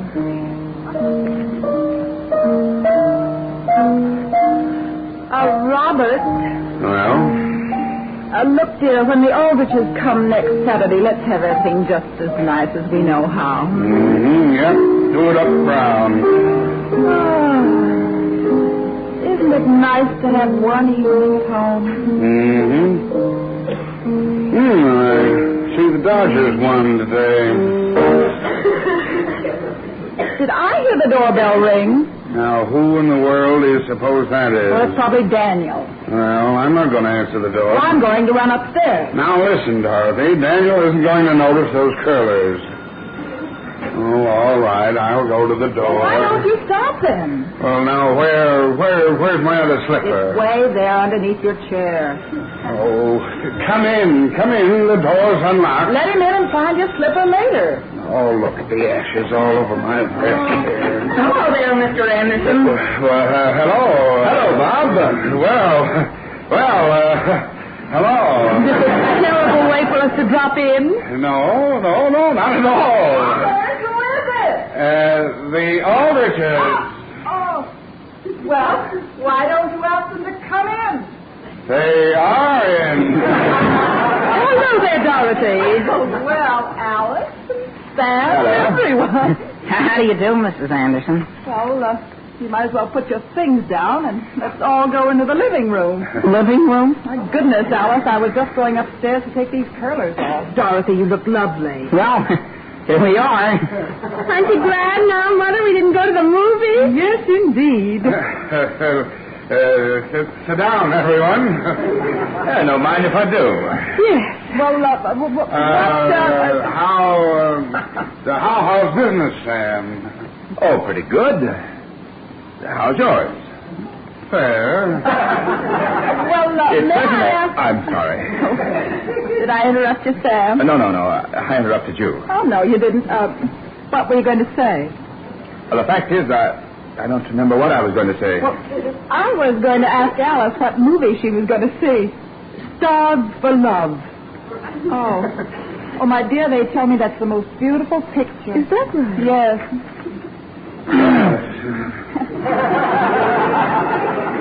Mrs. Anderson, is Kathleen out in the kitchen sort of helping you? No, she's upstairs studying. Oh, is that right? Yes. Have a cigar, Sam? Oh, no, thank you. Not just before... No, dear. It's I, Kathleen. Oh, is that Henry? I'll be right down. Robert, would you mind opening the window just an inch or two? You see, we had steak and onions for dinner, and I'm afraid the house will never be the same. Steak and onions? Do you like them, Henry? Oh, boy, do I. Mother's very fond of them, too. Alice, I want to show you something. This box Kathleen gave me for Mother's Day. Isn't that lovely? What is it, Mrs. Anderson? I have no idea, Mary. Looks like candy to me. Well, if it is, I should never have promised Kathleen I wouldn't open it till tomorrow. You did promise her? Mother, could you come upstairs and help me a minute? Alice, would you excuse me? Of course. Well, if you'll pardon me, I'll go out to the kitchen and see whether we have any ginger ale in the icebox. Oh, Bob, don't bother. We just had dinner. Father. Mary, supposing he could hear you. Well, Henry, so we were invited here for dinner. Someplace there's been a very serious mistake. That would be putting it mildly. Sam, this is the most embarrassing moment I've ever had. The thing for us to do is to get out of here. Well, I think we should stay long enough to be polite. Stay, Mother, as hungry as I am? You're not any hungrier than the rest of us, Henry. All I had for lunch was a cup of tea. Then I didn't have anything. Supposing, Alice, we run on before they discover the mistake we've made. Well, Father, do you mind if I make a suggestion? I do. Alice, we'll tell them we're sorry, but we're going to run on to the movies, and as soon as we get away, we'll go get some dinner. I have sort of an apology to make to you folks, I'm afraid. Oh, what's the trouble, Bob? Well, here's the ginger ale, but we don't have any ice. Now, listen, Bob, I give you my word, not one of us could drink a thing. And besides, we're going to have to run I'm afraid it is, dear. The fact is, Dorothy, tomorrow being Mother's Day, we told Alice we were coming here, but we're really taking her to the movies. Oh, well, isn't that lovely? Yeah.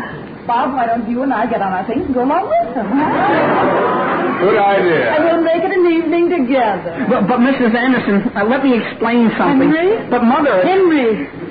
Yes, Mother. Mrs. Anderson, we'd be very glad to have you come along.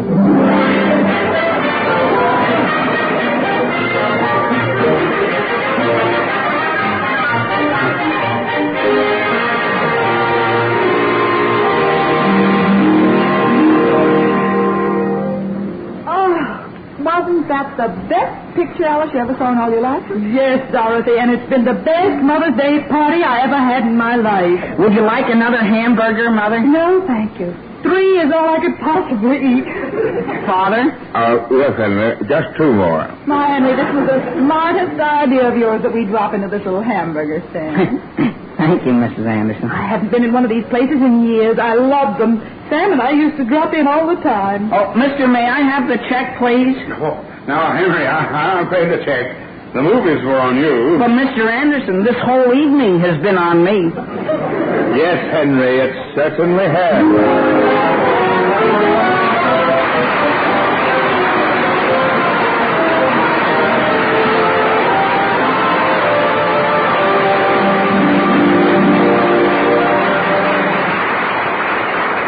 Henry Aldrich will be back in just a moment. Friends, the next time that you want to give a party, there's no need to send out invitations. You just drop the word here and there that you're planning to make some Jell-O pudding whipped. And before you can say come in, you'll have a house full of smiling guests. Yes, this swell new dessert has certainly become a big favorite, and there's every reason why it should. Because Jell-O pudding whipped is wonderfully good and downright easy to make. You just take 1 package of Jell-O, any flavor, and 1 package of Jell-O vanilla pudding, and make them up as you usually do. Then chill the Jell-O and whip it as directed on the box. Next, you chill the Jell-O vanilla pudding and add it to the whipped Jell-O, beating constantly until it's blended. Then mold. And there you have a grand, inexpensive treat, serving 10 to 12 people and simply ideal for parties and special occasions. So be sure to try this new and intriguing combination of delicious Jell-O and rich, creamy Jell-O vanilla pudding.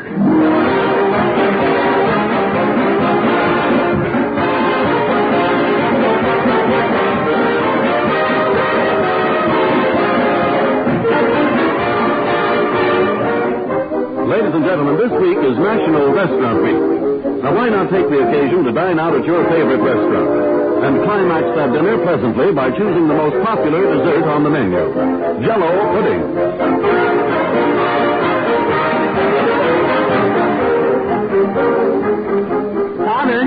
Father, do you see this dime bank I have? I do, Henry. Well, I'm going to start a savings fund. Well, I'm delighted to hear you say that. Here.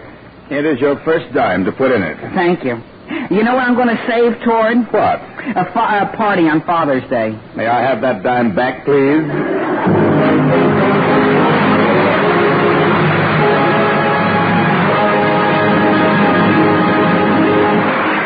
The Aldrich Family, starring as the Stone, is written by Clifford Goldsmith.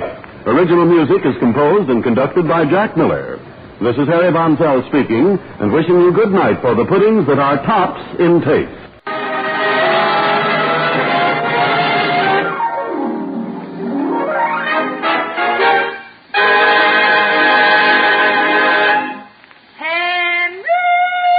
Henry Aldrich! Coming, Mother.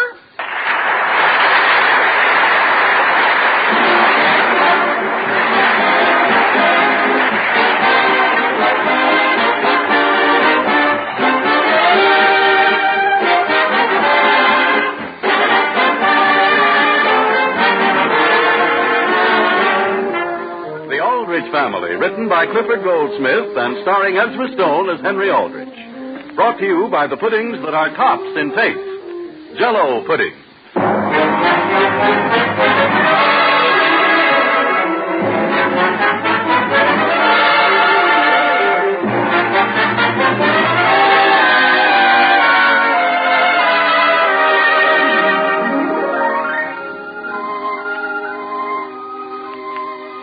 Do you remember when you were in your teens?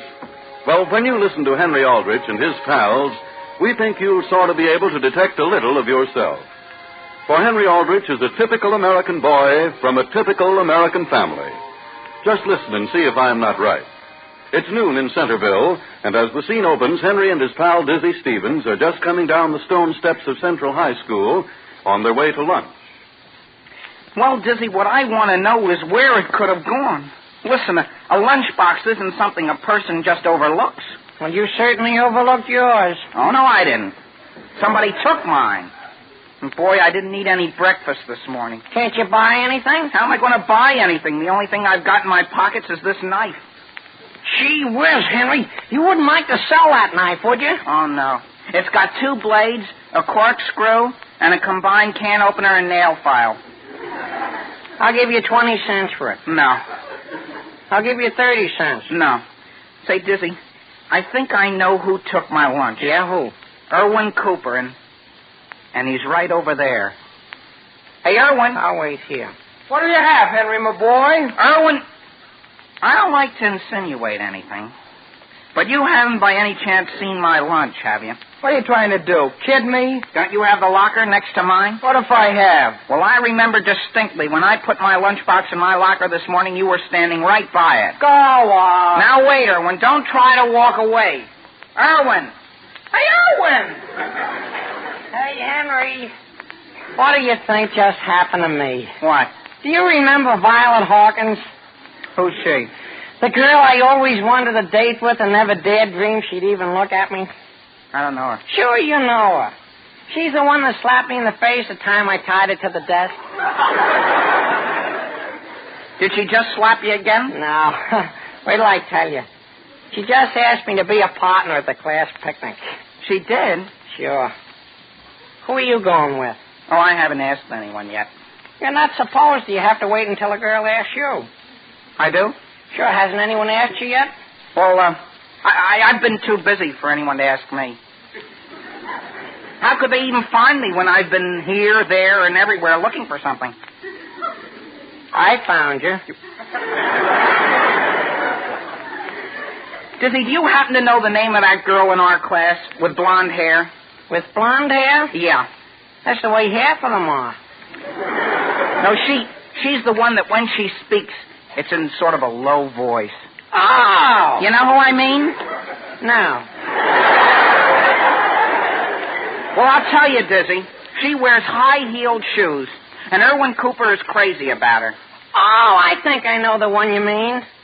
That darn girl, Henry. What's the matter with her? Boy, I wish she'd asked me to go to the picnic. Henry, do you realize what you're doing with that knife? What? You just cut your tie in two.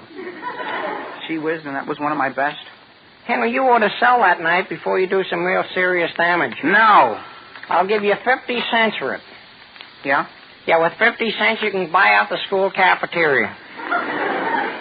I'm hungry, but I'm not going to sell this knife. And besides, look. What is it? I just found 10 cents in my pocket. Are you sure that isn't mine? How would your dime get in my pants pocket? Well, I had a dime and change this morning. Henry, Aldrich! He was Dizzy. Stand in front of me, quick. What's the matter? Come on, let's go across the street to DeHaven's drugstore. Hurry up, Dizzy. Hey, wait for me, Henry. Hey, somebody's calling It's you. Agnes Lawson. She ruins every lunch hour I have. Yeah, well, I'm going to leave you before she ruins mine. Dizzy, come back. Henry, I want to ask you something. I'm busy, Agnes. But wait, Henry. What for? Henry, do you like fried chicken? Well, like what? Do you like peanut butter sandwiches? How many do you have? Do you like deviled eggs? Listen, Agnes, I'll take anything. Well, how would you like to take me to the picnic? You mean you haven't got any of those things with you? Of course I haven't. Would you like to be my partner, Henry? Well, the only thing is... Oh, has somebody else asked you? Well, somebody asked me not to accept any offers until I see about something else. I love to put up a lunch, Henry. I just get the biggest kick out of it. Don't talk any more about food, Agnes. Huh? I'm starved. The last class I had was in nutrition. Oh, gee, that's too bad, Henry. Gee whiz, I'm hungry enough to eat a well-balanced lunch. Say, Agnes, you know who that was that just went into DeHaven's drugstore there? Just now? Yeah, that girl with blonde hair and high-heeled shoes. Oh, come on, let's go in and see. Oh, I don't think you better go in, too. I'm going in to meet a couple of the fellas in here. Oh, you are? Well, will you let me know about the picnic, Henry? Yeah, give me 3 days, Agnes. But if you'd rather not wait that long, I'll understand. Goodbye, Henry. Hey, Henry. Hiya, Homer. Henry, come over by this table a minute. What'll you have? Do you know who that girl is sitting at the counter? Which one? The blonde with the blue eyes. Yeah, isn't she a beauty, Bill? You couldn't loan me a dime, could you? Well, that's all I got myself, Homer. I'll pay you 25% interest. No, I've got to go over to the counter and get my lunch. I saw her first, though, Henry. Yeah. What do you have? I guess this young lady was here first. Oh, well, I haven't decided yet. Oh. Mister, is that baked ham there? Yes, sir. What's that next to it? Roast beef. Oh. What's this? Sliced chicken. Well, I'll take apple pie. Apple pie. A small piece. That's a nickel, isn't it? Yes, sir. Put a scoop of ice cream on it. Could I trouble you for a paper napkin, please? Oh, sure. How many would you like? Just one. Here, gee whiz. Take the whole container. Do you want whipped cream on that pie? Well... No extra charge. Shoot the works. Here you are. Not bad. That'll be 15 cents. 15 cents? Nickel for the pie, dime for the large ice cream. Yeah, well, that's fair enough, only, did I happen to order ice cream in the first place? You don't want this? Well, would it be an awful lot of trouble if I didn't take it? You mean I gotta dismantle this thing? Yeah, well, I'm afraid so. Listen, what do you want? Well, Could I have the menu, please? Oh, sure. You wouldn't like a piece of apple pie on me, would you? Oh, I don't think I should. Well, why not? Gee whiz, mister, one apple pie and, I think I'll take the same. Just plain? Yes, sir, plain. Well, it certainly seems good to have spring here. I like spring. I like to go on picnics, too. You do? Yeah. Are you going to the class picnic? Well, I'm not saying yet. Buddy, what's the idea of shaking pepper all around? Gee whiz, mister, I didn't even know I had it in my hand. Would anyone mind if I should take ice cream on my pie? You want ice cream, too? Large or small? Well, I think I'll take, small. Not large? How about you, buddy? Well, as a matter of fact, I don't think I'll eat anything at all. I must be hungrier than you. Yeah. Frankly, I was just going to eat to kill time anyhow. Oh, could I have a chocolate malt or two? A chocolate mold? One chop!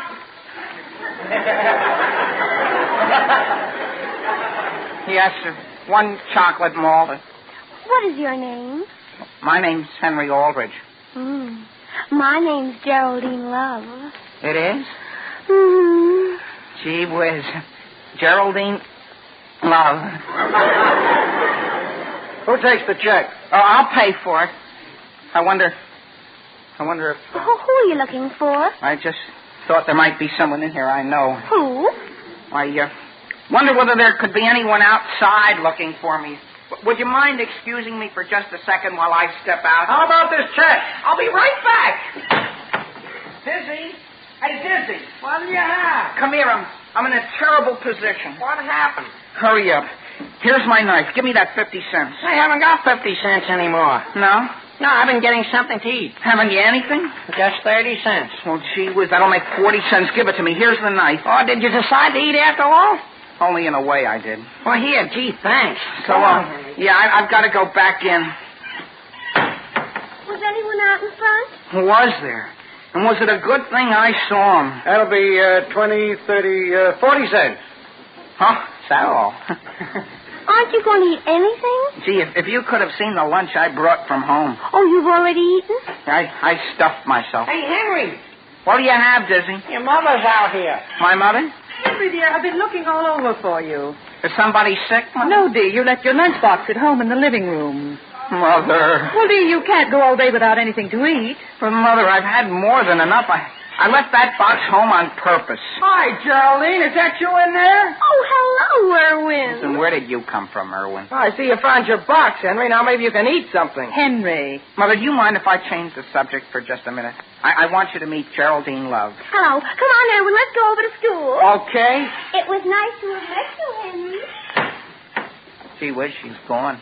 Who is that young woman, Henry? She's the best-looking girl in school, Mother. She's hardly the best mannered. But you don't really know her. And while I appreciate your bringing this lunchbox, I do think you could have handed it to me more cautiously. Henry, Agnes Lawson's mother phoned this morning. Well? She said I wanted to know whether you wouldn't like to go to the class picnic with Agnes. I hope you didn't tell her I would. Well, why wouldn't you, dear? Mother, I couldn't possibly. Why not? Because. Henry, there isn't any girl you know quite as nice as Agnes. But, Mother, she can't begin to compare with Geraldine. I'm sure she isn't as rude as that young woman. You're just jumping at conclusions. Henry, Agnes's mother has always been so nice to you. And so is Agnes. But she's still not my idea of a girl I'd like to go on a picnic with. Then I don't think you should accept any more of her hospitality. Henry, say, Henry, aren't you going to be late to class? Oh, hello, Agnes. Oh, hello, Mrs. Aldrich. The last bell may ring any minute, Henry. Well, there's still lots of time, Agnes. Henry, don't you think this would be a good time to tell Agnes what we were just discussing? But, Mother, look at the clock. I didn't know it was so late. It won't take 1 minute. What is it about? Well, Agnes, would you like to have me go to the picnic with you? Oh, Henry, of course. Well, I'd like to go with you. See that, dear? It didn't take 1 second. Oh, I'm so glad you can go, Henry. I think I'd better hurry. Do you mind if I walk with you? No. Goodbye, dear. Goodbye, Mother. Goodbye, Mrs. Aldrich. When are you going to eat your lunch? During music. Henry, let's hurry across the street. Oh, Henry Aldrich. Oh, gee whiz, Geraldine. Could I see you alone, Henry? I'll wait for you right at the entrance, Henry. You better go right on in, Agnes. Henry? Well? Henry, Erwin Cooper can't go to the picnic. Would you like to be my partner? I? Be your partner? Of course. Oh, gee whiz. Would you? The only thing is... Has someone else asked you? I can fix it, all right. I can fix it. I'm sure I can. Really? Of course. Oh, Henry. Henry, I'm so thrilled you can go. Gee whiz, think how I feel. I'm going with you. Boy, I'm going with you. Can you bring the lunch, Henry? I bring it? Oh, I just hate to put up an old lunch.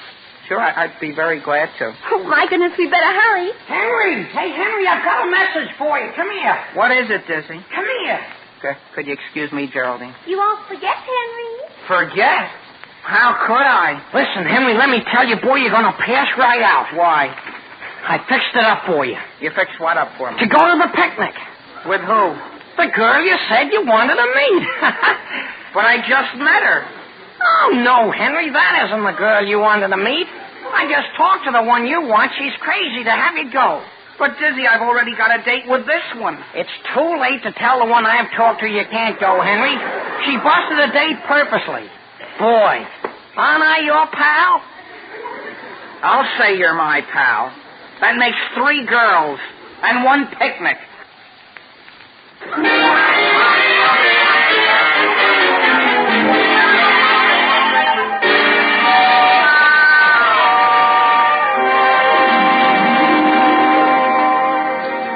You know, ladies and gentlemen, boys and girls of Henry's age often say and do a lot of things that puzzle parents. But among the most surprising things about all boys and girls is their strange powers of hearing. Your own son, for instance, may be just upstairs in his room when you call him from the kitchen. Tommy! Oh, Tommy, come down here a minute. Tommy! But no answer, so you call again. And this goes on for several minutes until you finally say to yourself, Well, I did think he might want this extra dish of Jell-O chocolate pudding, but if he doesn't, I'll eat it myself. Wait a minute, Mother. Here I am. Where is it? aha. You see, it just goes to prove that all you have to do is mention, just barely whisper, Jell-O chocolate pudding, and folks young and old will come a-running. Because seriously, ladies and gentlemen, Jell-O chocolate pudding is a mighty delicious treat. It's a grand, satisfying dessert, delightfully smooth and creamy. And every tempting spoonful is rich with swell chocolatey flavor. You'll be glad to know, too, that Jell-O chocolate pudding is easy to make and that it costs only a few pennies. So try some real soon. For keen, luscious enjoyment, Jell-O chocolate pudding is in a class by itself.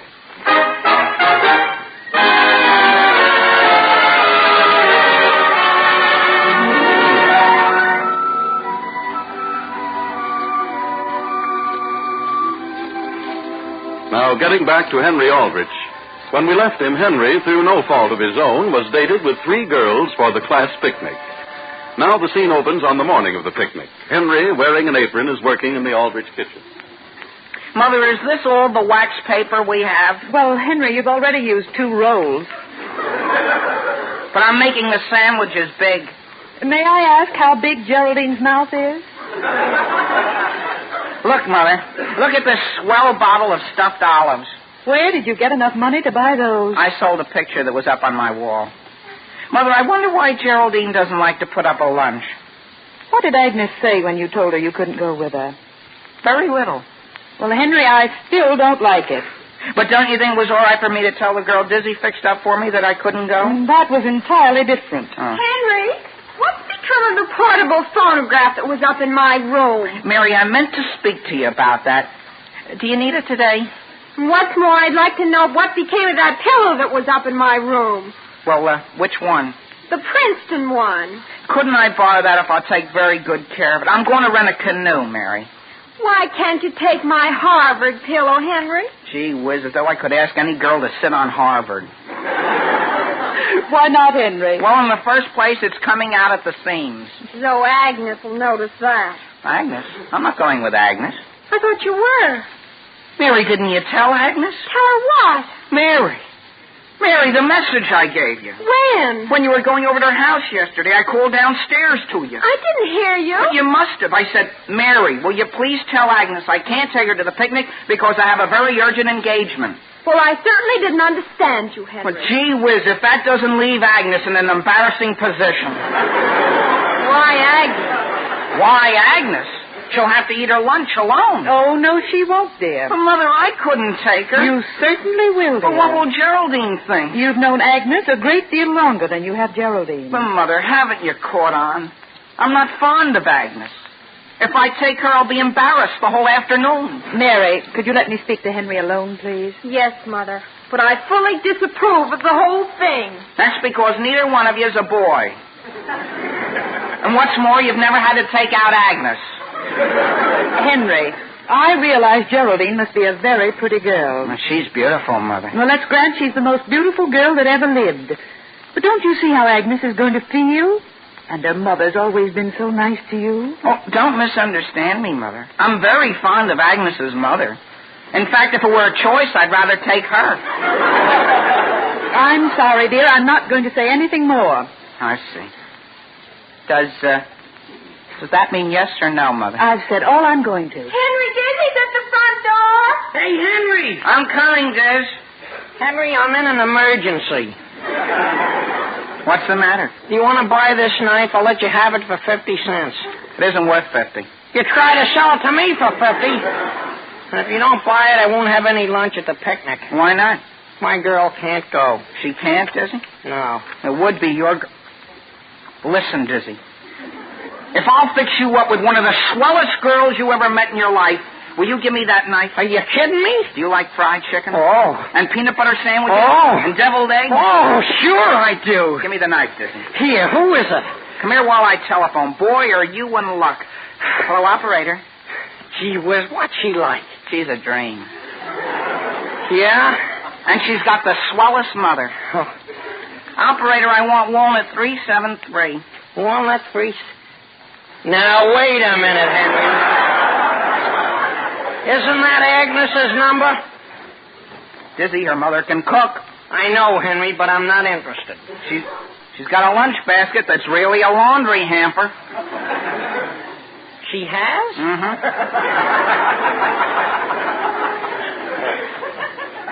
Oh, operator. The line's busy. Well, will you let me know when it isn't? Boy, am I going to have a swell time with Geraldine. You know what I'm going to do, Dizzy? What? Well, I'm going to rent a canoe. Well, where'd you get the money? I sold a set of books I never read.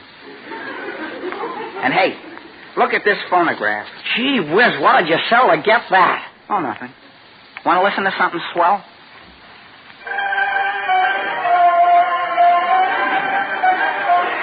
Ever hear anything like it, Dizzy?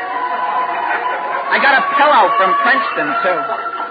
Yeah? Yeah, I'm going to let Geraldine sit on it. Right in the middle of the canoe. And then, you know what... And then what? Well, you know that cove way over on the far side of the lake? Yeah. Boy, is that a swell place to eat lunch. Gee whiz. Hello? Henry, look what happened to the record. Hello, Agnes? Agnes, how would you like to have me arrange a very pleasant surprise? How would you enjoy going today with Dizzy Stevens? What does she say, Henry? Oh, no, Agnes. I think you've got the wrong idea of him. What's that? Oh, no, Agnes. He isn't like that. Hang up, Henry. Henry, to whom are you talking? To Agnes, Mrs. Aldrich. Henry, you are not to tell her you can't take her. Yeah, but, Mother... Did you hear me? Yes. Hello, Agnes? I'd like to go with you. No, I'd be very glad to. I'll pick you up in about an hour. Goodbye.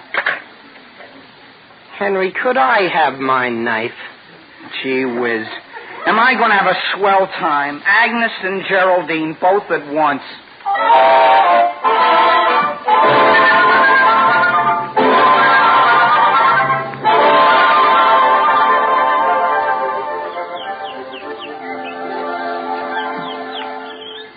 Do you see anyone coming, Agnes? And maybe she changed her mind, Henry. I'm sure Geraldine is coming. She told me she was. Couldn't we get into the canoe here? You know, I've always wanted to go in a canoe. Haven't you ever been in one? No. Can you swim? No, I can't.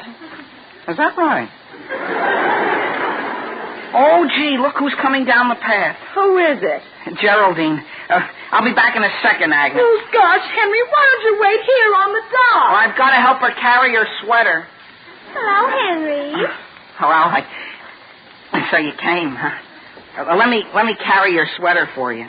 Thank you ever so much. Henry, who's that down on the dock? Well, it seems, Geraldine, there was a misunderstanding. Henry, that girl isn't going with us, is she? Geraldine, she's just a friend of the family. But I asked you to go. Well, I'm here to go with you.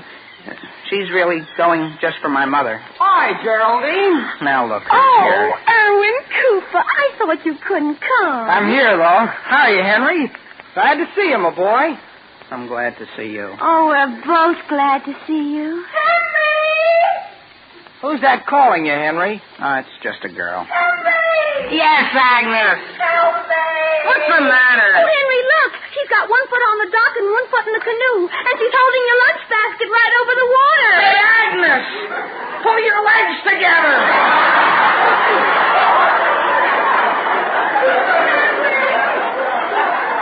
I'm gonna fall in. Well, put that lunch basket down, Agnes. I'm going.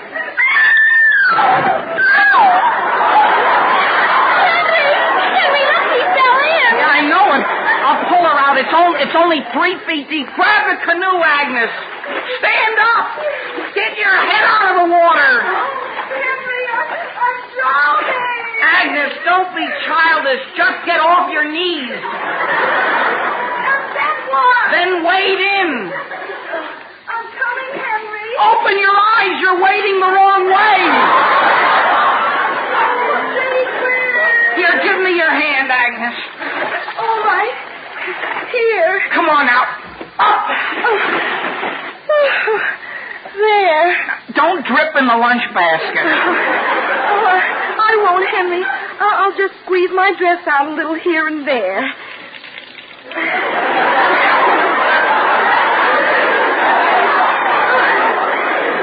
I'll be all right. Now, look, Agnes, don't you think you ought to go right straight home? Oh, no. The sun's awfully warm.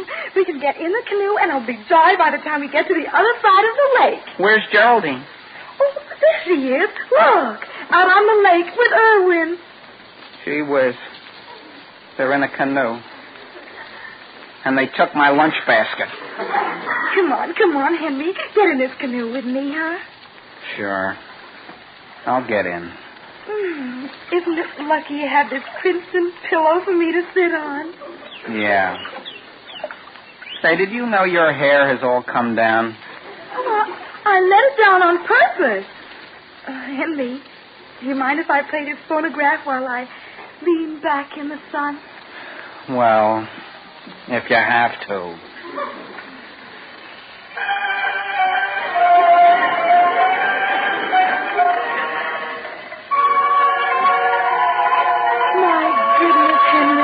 Aren't we lucky? Everything has ended up just beautifully.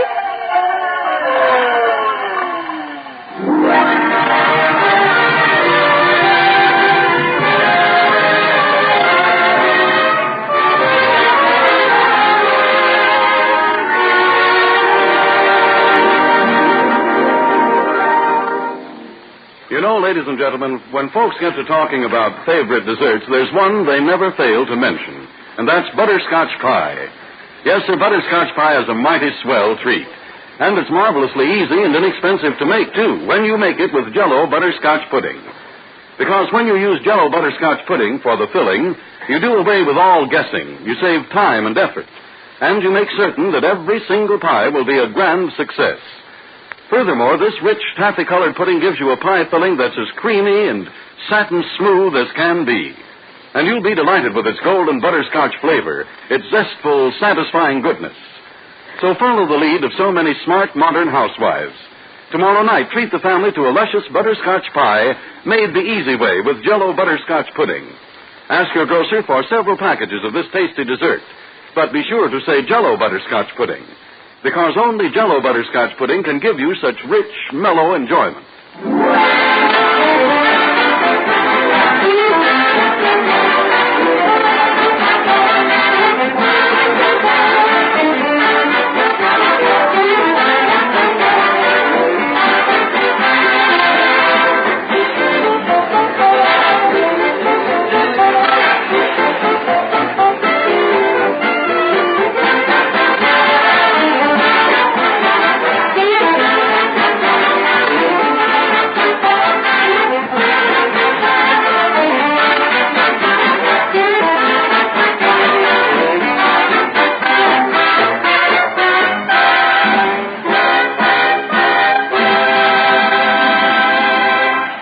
I'm sorry, Mother, but I'm through with them forever. Really, Henry? I've never seen a girl yet that didn't turn out to be a disappointment. Why? I don't know. Maybe I'm just hard to please. Oh, could you put some more sunburn lotion on me? I'll ask Mary to. Don't let Mary get near me. She'll put it right where my poison ivy is.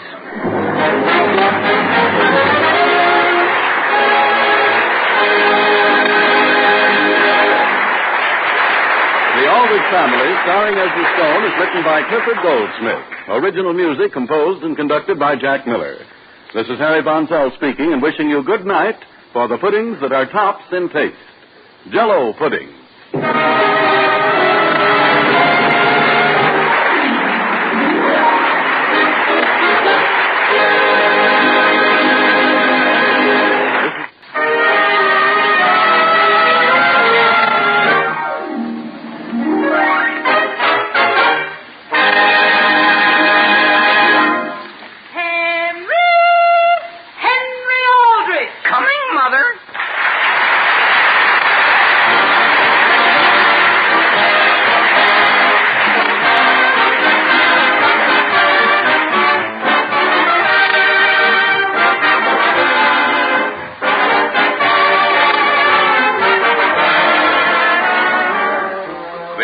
Family, written by Clifford Goldsmith and starring Ezra Stone as Henry Aldrich. Brought to you by the puddings that are tops in taste. Jell-O pudding.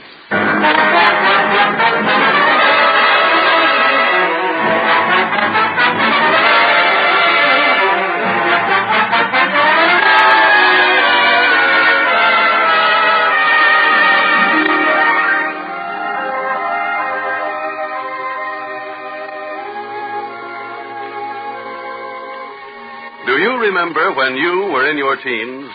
Well, when you listen to Henry Aldrich and his pals, we think you'll sort of be able to detect a little of yourself. For Henry Aldrich is a typical American boy from a typical American family. Just listen and see if I'm not right. It's 6:30 in Centerville, and the scene opens with Henry taking dinner at the home of his pal, Dizzy Stevens. Mrs. Stevens, could I trouble you for the bread, please? Oh, yes, certainly, Henry. Gee whiz. I almost took 2 slices.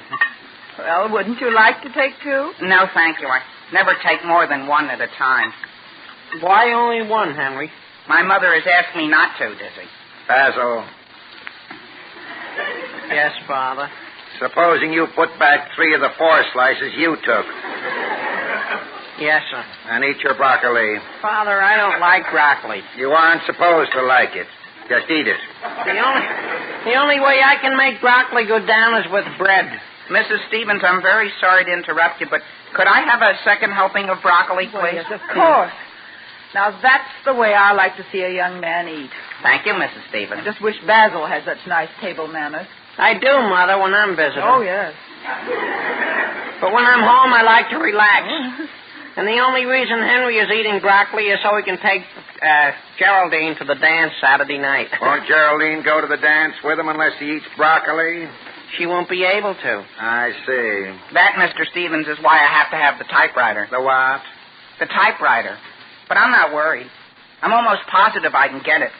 If I can only get the sleeping bag I need. A sleeping bag? What kind of a dance is this, Henry? A masquerade? Oh, no, it's just a dance. But before you can go to it, you have to eat broccoli and get a typewriter and a sleeping bag. Yes, sir. There's just one drawback. I can't get the bag if I don't pass my mathematics. Molly, may I have the salt, please? Don't you understand, Father? That's why Henry has to win the cross-country race. Perfectly clear. Mrs. Stevens, do you understand? Yes, entirely. There's just one point I missed. Which one was that? I don't know. I'll explain it to you again, Father. Eat your broccoli. Yes, sir. Mr. Stevens, I'm going to run in a cross-country race for Central High, and our track coach is my math teacher. That's why I have to win, or I don't pass my math. In which case you will or you won't need a sleeping bag. I will. Frank, will you have some more potatoes? I've lost my appetite. Didn't I tell you, Henry, it's hard to understand? Father, if he doesn't pass in his math, his father won't give him his old sleeping bag. Is that a punishment? If he doesn't give it to me, I won't be able to swap it for Shorty Woods' typewriter. In which case... In which case what, Mr. Stevens? It's a fielder's choice.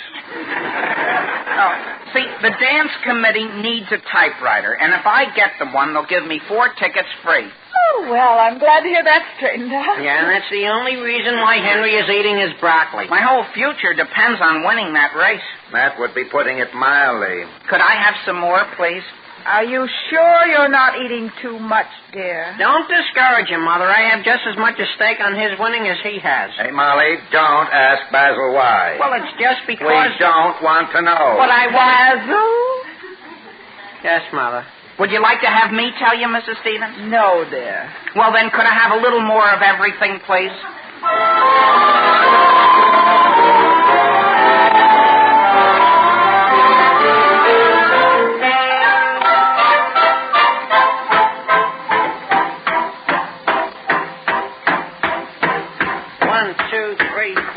Lift your knees higher, Henry. I have to run like this even in a cross-country run. Don't you want to develop? But this is going to overdevelop me. 1, 2, 3, higher. I'll hit my chin. Basil? Wait a minute, Henry. Basil? Are you and Henry upstairs? Yes, Mother. Oh, what are you doing? We're just talking a little something over. Well, is that noise you're making while you're talking necessary? I'm developing Henry. Well, why can't you develop him outdoors? It's raining. And besides, if Henry would run on his toes as he should, you wouldn't even hear him. Well, please ask him to. Get up, Henry, and start again. I'm quitting. You mustn't sit down, Henry. Do you want to stiffen? I ate too much broccoli, Dizzy. Besides, I don't think I'll ever be able to make time in your father's golf shoes. Why not? They weigh 5 pounds each. They've got spikes on the bottom. Sure they have. That's to give you a grip on the road. You want to go into a 3.5-mile race slipping and sliding all over the course? I'm not in training anymore. So you don't want to go to the dance and take Geraldine. You don't even care whether you get the 2 tickets you promised to give me. No. Henry, do you realize what Middleton High did to us last year? The final score for the meet was 65-0. But, Dizzy, why not leave our training and just let me go into the race fresh? Okay. Okay, if you know more about how to run than I do. Okay, then. All right. What is it I have to do next? You're to run up and down the front stairs, but quietly. With these shoes on? You won't hurt the stairs. I spread newspapers on each step. I'm not going to do it. Look, I'll go to the trouble of timing you with my watch. Come on, just 5 times down and 5 times up. Okay, 5 times, but no more. Okay, get on your mark, Henry. Yeah. And remember the old toes. Keep up on my toes, sure. Even going down? It'll strengthen them. Oh. Get on your mark. Yeah. Get set. Go! What's the matter, Henry? There's one step there that doesn't have a piece of paper on it. Well, skip that one. Oh. Come on, get on your mark, get set, go. I'm off. Come on, Henry. Let her out. Come on, let's see what you can do. Now, come on, back up. Middleton's right behind you. She's closing in on you. She's gaining. You're crazy. She is, too. Now start down again. Asshole! What's going on here? Middletown's trying to pass him. Well, come down here. Oh, my head.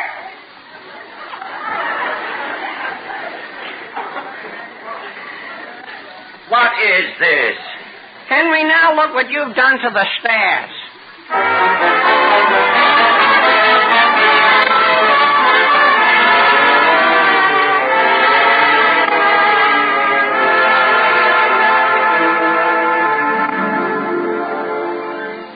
But, Father, I'm not asking you to get track shoes and track pants for me. I thought you were. Oh, no. You'd really be getting them for Central High. I see. Mr. Aldrich, do you realize that last year every man on the Middletown High School team finished before any of ours did? Did they? And we certainly don't want a thing like that to repeat itself. Gee, after all, a thing like that involves everybody in town. Everybody's pride is hurt. I see. Perhaps I could get the Chamber of Commerce to buy Henry's outfit. Well, I'll certainly be handicapped if I have to run in any old thing. If worse came to worse, Mr. Aldrich, would you be willing to buy Henry just ordinary sneakers? Didn't Henry tell you why I can't buy him any? Henry, if I were you, I wouldn't swing those Indian clubs here in the living room. Yes, Father. I didn't even realize I was. You're not to swing them in this house. No, Father.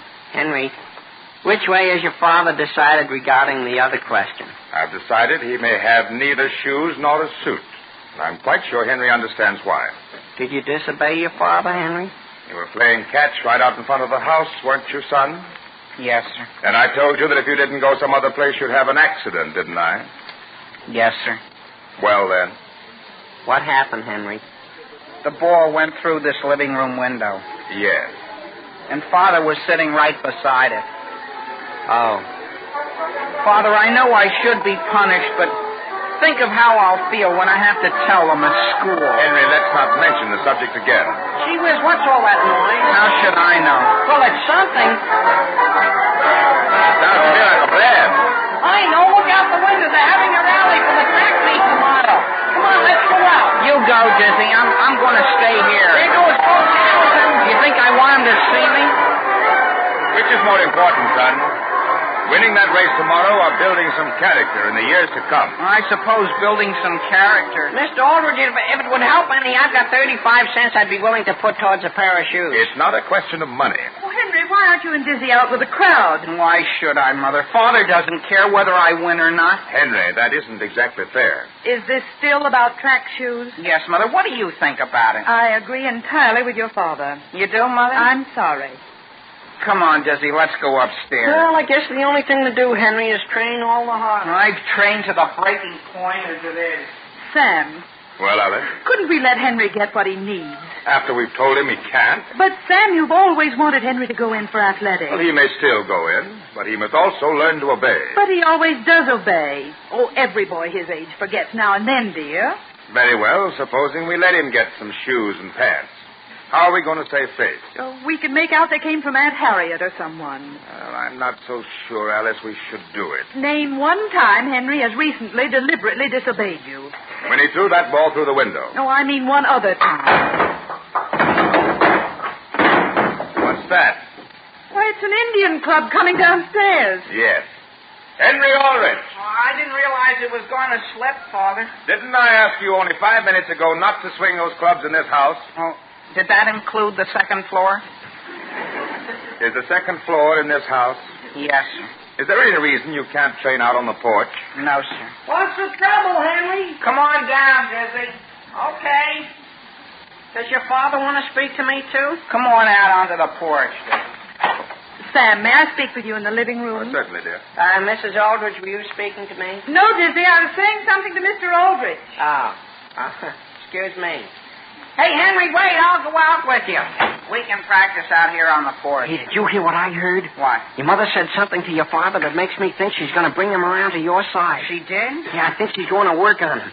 Boy, if you even get a pair of sneakers, you can't lose that race. Look, Tizzy, look in the window. Sure, they're talking it over. Your mother's even laughing. Gee, maybe it's all set. Come on, Henry, let's get back to work. Yeah, what do I do next? The whole routine. Raise your Indian clubs. Okay. Out straight. Right. Begin. 1, 2, 3, 4. 1, 2, 3, 4. Oh, gee whiz, my club slipped. Henry Aldrich. I've got to go home, Henry. Is anybody hurt, Father? Not yet. But will you please come in the house?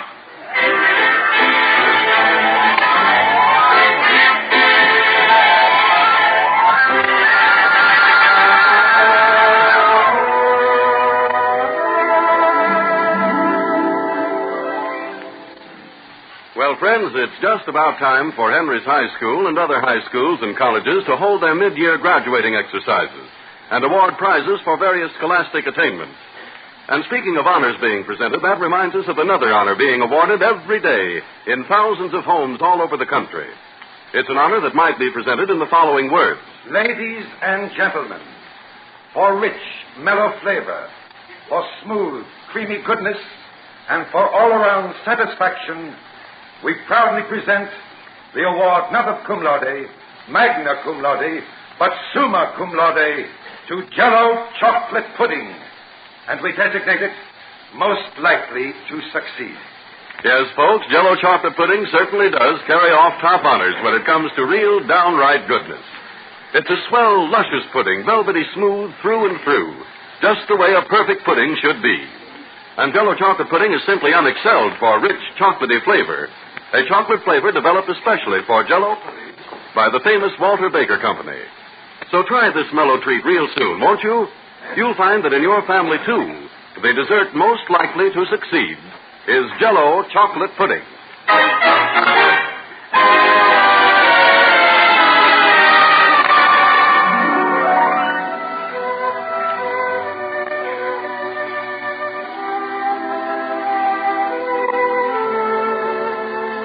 Now, getting back to Henry Aldrich. Henry is to run for Central High in a cross-country race. Unfortunately, when we left him, he had neither track shoes nor a track suit. As we return, we find him warming up at the starting line.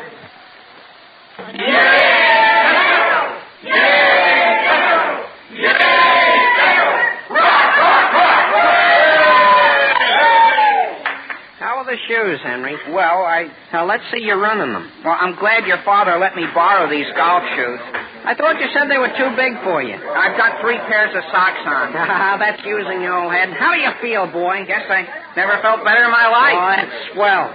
Gee, that's a great idea of your wearing your swimming suit.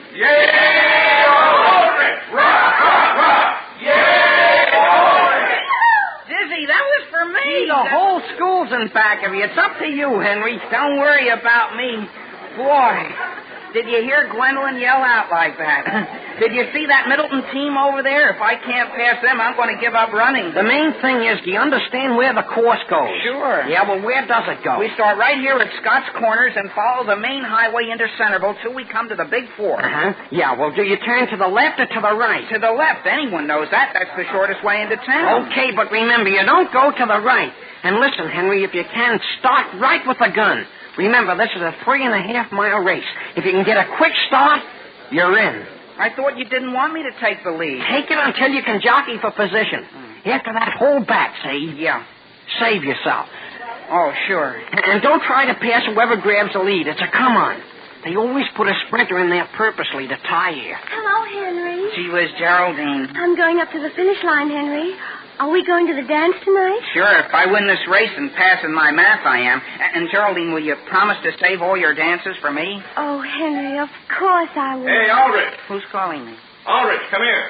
Oh, gee, did you want me, Coach? How are you feeling? Oh, gee, Coach, I could race 10 miles. Fine. Now, I'll tell you what I want you to do. Yes, Coach. Central has got to win, see? Yes, Coach. But you and Irwin Cooper are the only 2 I can spare for this race. Yes, Coach. And there will be 6 running against you from Middletown. Yes, Coach. The whole thing is up to you. Yes, Coach. Now, here's the dope. Take the lead right at the start. Yes, Coach. Run those 6 boys from Middletown right off their feet. Yes, Coach. And then, when you've shot everything you've got, Irwin Cooper, who's been holding back, will come forward and win the race. Yes, I don't win it? Well, after all, isn't this for the school? Yes, Coach. This isn't the time to ask it, but could you tell me if I passed my math exam? I'll let you know about that when the race is over. Well, there's the 2-minute signal. Now go in there and give everything you've got. Okay, Coach. Gee whiz. Oh, Henry. What'll you have, Mother? Don't you think you ought to be wearing a coat, dear? Mother, don't embarrass me. Good luck, son. Thanks, Father. Only I can't win the race. They aren't going to let me. If you see Geraldine, will you tell her? Oh, you'll win it. They don't want me to. Hey, your mother and I are going to get in the car and drive on up the road a ways. Henry, what do you think has happened? What? Erwin Cooper just turned his knee and he can't run. You mean I'm the only one running for That's Central? right. Clear the way, everyone, so the boys can line up here. Coach, coach! Yes, what do you have? You still want me to take the lead? Oh, do whatever you can. Just get in there and run. Yes, Coach, sure. Line up, boys. Yay! Central! Central! Central! All ready! Get on your mark! Get set! Kill him, Henry! What's that, Henry? Henry, run! Go on, Henry, go on. I'll follow you on my bicycle. Don't interfere with me, Jesse. You're doing great, boy. I am? Yeah. Could you put on just a little steam? The 6 Middleton guys have already rounded the turn. I'm holding back on purpose. Oh, that's using the old head. I got it all figured out. Sure. But don't you think you ought to run a little faster? Don't talk to me so much. Darn it all, anyhow. What's the matter? My shoestring busted. Well, what difference does that make? Come on, keep going, Henry. But I can't run with my shoe half off. There, I kicked it off. Now you're coming. Look up ahead. They're less than a quarter of a mile in the lead. I'll never be able to catch them in one shoe. But you've got that much less to carry than they have, haven't you? Yeah, but look. Well, take the other one off, and you won't have anything holding you back. Okay. While I take it off, you keep your eye on Middletown. I'm watching them. I won't let them get out of your sight. All you have to do now is sprint a little, and you pass them in no time. Oh, boy, does that feel good. Watch me go. Oh, aren't you glad you took them off, Henry? Darn that stone, anyhow. Henry, I forgot you got to run on gravel for the next 2 miles. That's going to help. Dizzy, I'll never be able to catch up with him. Well, get over and run in the ditch. Yeah, that's an idea. Oh, gee whiz, why didn't you tell me there was water in here? Well, get out. I'm certainly glad I wore my bathing suit. Look at them up ahead. I've got an idea, Henry. You keep on running, see? Where are you going? Never mind, I'll be back and save the day before you know it.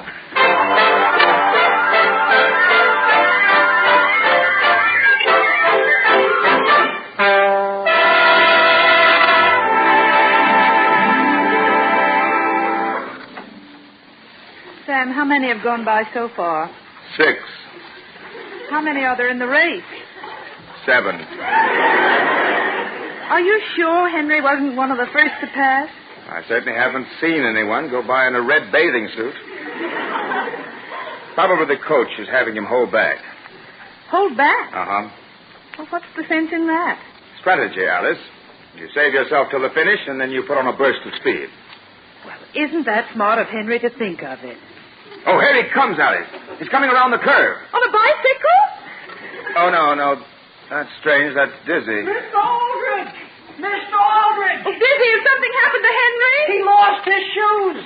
What was that? He's roaming in his stockings, feet on gravel, and Mr. Aldrich needs some sneakers. Well, we couldn't possibly get any sneakers now. Sure we can get some. It's only a minute up to the store. Well, all right, hurry up. Get in the car. Sam, I thought you said it would ruin Henry's character if we bought him shoes. Character. Think of his arches.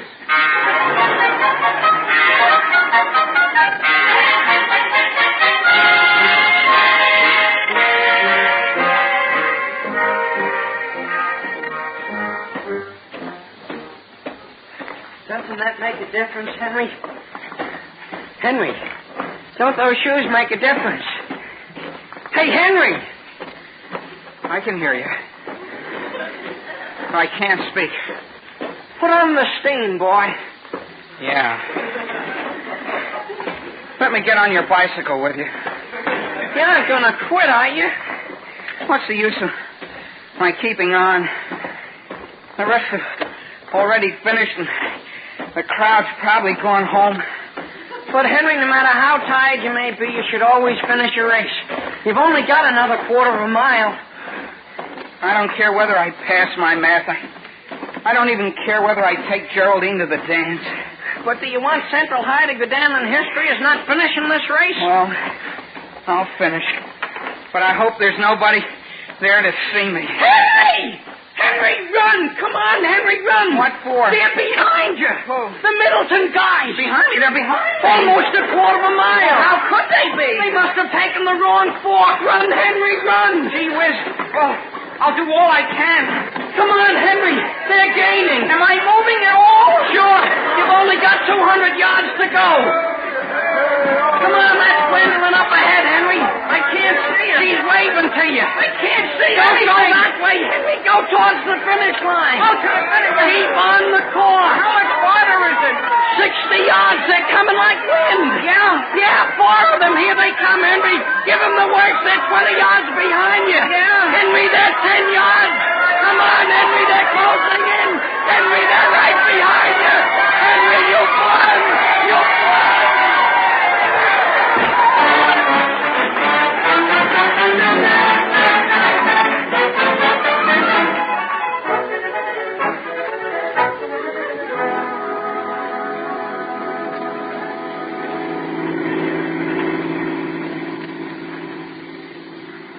Sam, I think this is the grandest idea you had, our dropping in for a few minutes and watching the young people dance. Henry will probably be the hero of the ball. Yes, and my goodness, has he been busy today. First he won that race, and then after getting his mark in mathematics, he had to exchange the sleeping bag you gave him for the typewriter so he could get the tickets and take Geraldine. I should think he'd be exhausted. Here we are. I'll open the door. Oh, thank you. Sam. Well? You don't suppose Henry's winning that cross-country race had anything to do with his getting 98 in mathematics, do you? Why, no. No, it couldn't have. No, Alice, I've decided that boy has character. Yes, character. Yes, I'm really encouraged. Come on, let's go in there. Thank you.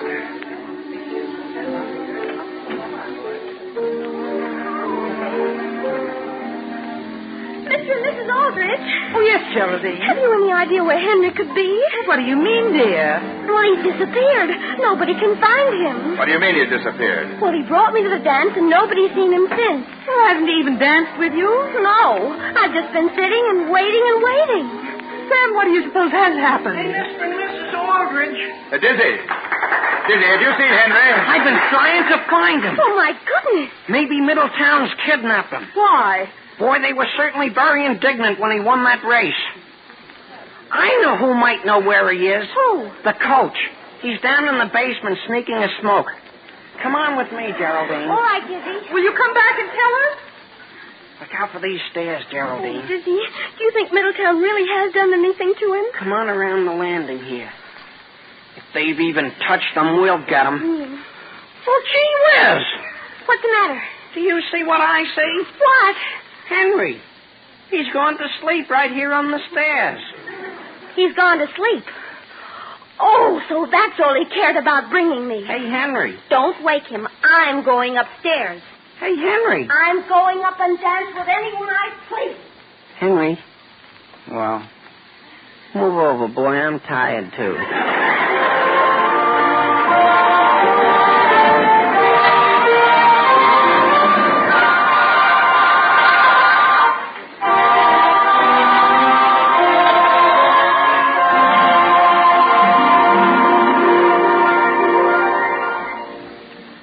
Tomorrow night for dinner, ladies and gentlemen, how about serving a dessert wonderfully easy to make?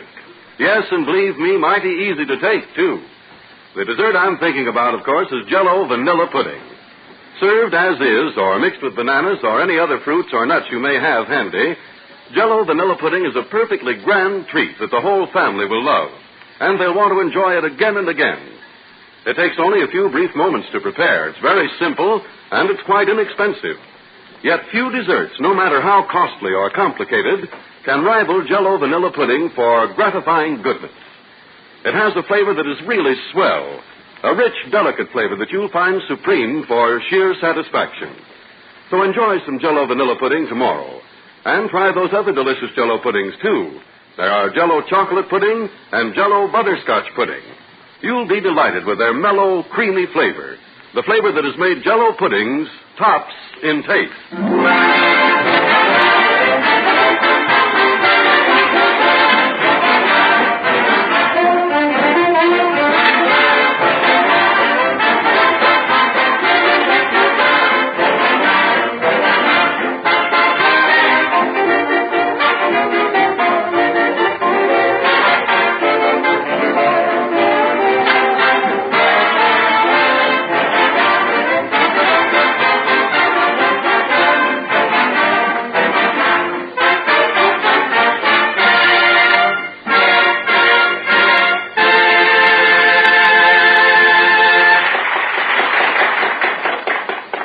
Father, did I tell you I'm going into partnership with another guy and buy a car?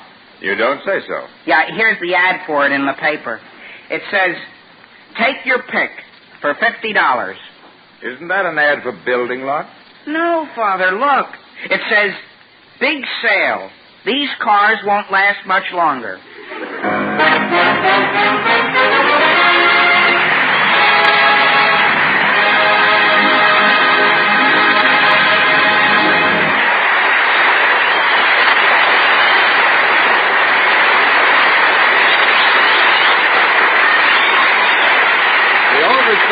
Starring Ezra Stone is written by Clifford Goldsmith. Original music is composed and conducted by Jack Miller. This is the last program in the current series of Aldrich Family broadcasts, but Henry Aldrich will be back on the air on Sunday night, June 23rd, in place of Jack Benny. So remember, all summer long, Henry Aldrich will come to you on Sunday evenings at the same time and on the same station you now hear Jack Benny. This is Harry Von Zell speaking and wishing you good night for the puddings that are tops in taste. Jell-O pudding.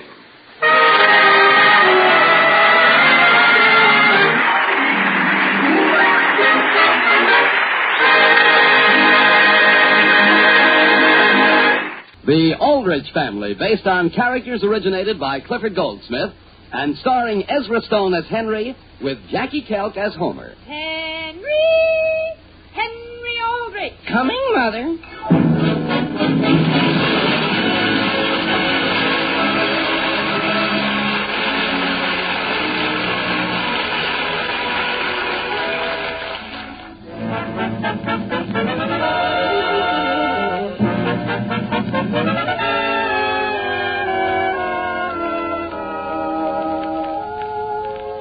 All of us know a town like Centerville, a family like the Aldriches, and all of us know a teenage boy like Henry Aldrich.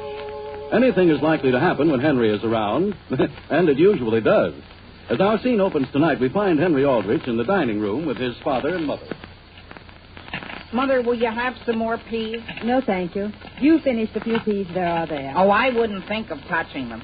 Father, wouldn't you like these peas? No, thank you. I think you ought to have them, Father. I'll just scrape them into your plate. Henry, I don't want them. Would you like some bread, Mother? No, dear. Now just stop passing things and eat. Well, if you do want anything, just ask for it, huh?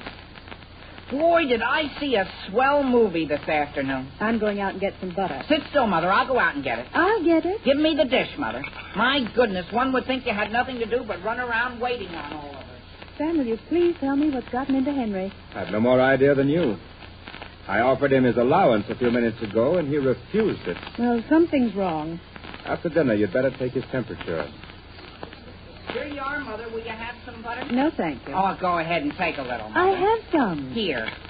Did I tell you I saw a movie this afternoon? I believe you did. Boy, was there a swell guy in it. Sam, don't forget when you're downtown tomorrow to get 2 decks of cards and bring them home at noon. Oh, giving a bridge party? I am. Well, listen, there's no reason in the world why I couldn't get those cards for you. That's what I was waiting for. Give him $1, Sam, if he wants to help. Henry, are you quite sure none of this has anything to do with your conscience? My conscience? Mm-hmm. What conscience? Then you haven't any? No, sir. I'm not surprised. Mother, about how much do you spend a week on food? While Mary's away, about $14. Well, from now on, I'm paying my share. Why, Henry Aldrich, you're not going to do anything of the kind. Yes, I am, Mother. No more free eating for me. Have you struck oil, Henry? I haven't struck oil, but I've got a job.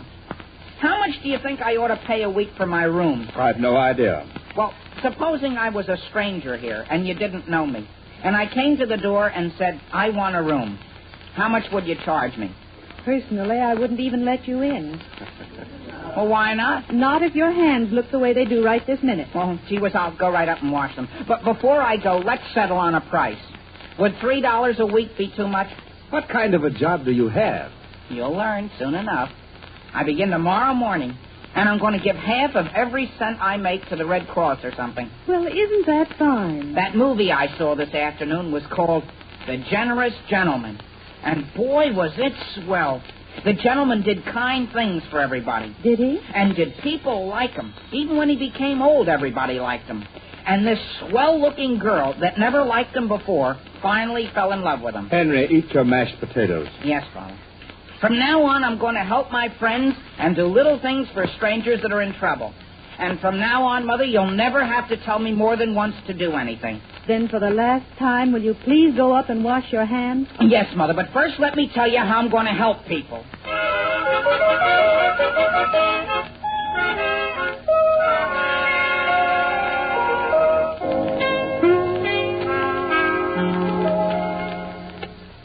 Young man, have I ever seen you around this golf course before? Well, I've been around it. Ever had any experience caddying? Well, after all, there isn't much to carrying a bag of clubs, is there? If there were any other boys on hand, I wouldn't even consider you. Now stand back while I put this ball on the tee. Yes, sir. But you don't have to worry about me. I know that when you're going to hit the ball, I should keep very quiet. That's fine. Personally, I think if you're being paid to do something, you ought to do it. Mm-hmm. Even if it's just to keep quiet. Do you want me to put that ball back on the tee for you? No, thank you. Just stand back. Yes, sir. And keep your eye on this ball. When I hit it, I left my glasses at home. Oh, gee, I have wonderful eyesight. Good. Yes, sir. Everybody speaks about it. Have you seen the picture called The Generous Gentleman? Will you please stand back? I'd like to hit this ball. Or down there. Oh, I know who that is down there. What do you mean by yelling just as I swing? Oh, did I frighten you? I didn't make a terrible shot. Have you hit it already? Didn't you have your eye on it? Well, we'll find it all right. It might have gone over here to the left. What makes you think so? Well, we'll look to the left first and then work around. The reason I didn't hit it straighter is because of this coat. Would you like to have me carry your coat? All the way around the course? Gee, I don't mind a little thing like that, especially if it helps anybody. All right, here. I'll throw it right over my shoulder.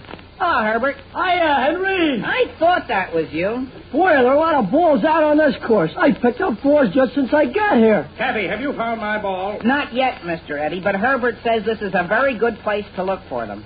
Here it is, right here. Oh, have we found it? I thought it would be to the left. Let me have my mashie. Your mashie? Do you think that's the best one to use for a shot like that? I'd like my mashie. Yes, sir. And when I hit the ball this time, keep your eye on it. Yes, sir. No more talking. And this other young man, don't stand so near. No, sir. Herbert, have you seen a picture called The Generous Gentleman? Young man. Yes, sir. Herbert. Why? He's about to swing the club. Oh. What's the name of that picture, Henry? Cabby, may I ask who this young man is? Oh, I guess I didn't introduce you, did I? This is Herbert. How do you do, sir? What are you doing here? I asked him to meet me here. What for? He wants to learn how to caddy. I told him the easiest way would be to watch me. I see. Well, supposing, Herbert, you go over and sit under that shady tree. Not the nearest tree, nor the one just beyond, but the one way over on the far side of the fairway. Yes, sir. Don't be hurt, Herbert. People that are new at this game are always easily upset. Young man. Yes, sir? Have you your eye on this ball? Yes, sir. Very well, then. Here goes. Gee whiz, what a sock. Where did it go? It hit that tree. Where did you learn to shoot so straight? I never made a shot like that before. Well, I didn't think you should have used your mashie. The whole trouble is this sweater. Oh, that's all right. Just take it off. I'll carry it. You're sure you don't mind? Gee whiz, I'm here to serve you, aren't I? All right. Here. Give me the number 3 iron. The number 3? Yes, sir. You want me to roll that log out of your way? No, thank you. I'll show you how to put the ball right straight down on that green. Okay. And don't say a word. No, sir. Hey, Henry. Whiz, look at that ball travel, Herbert. Almost in a circle. That's the first time I ever made a shot like that. You know, Mr. Eddie, I had a feeling you shouldn't use that number 3. The trouble is my collar's too tight. Want me to take your necktie? You sure it won't be too much trouble? Gee, no, I'll just roll it up and stuff it in my pocket.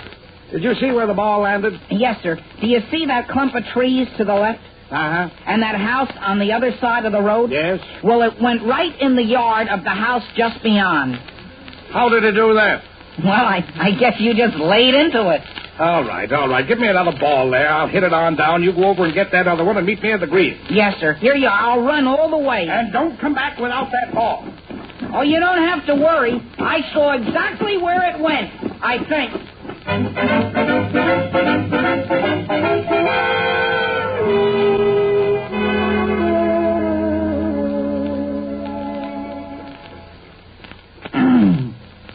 Pardon me.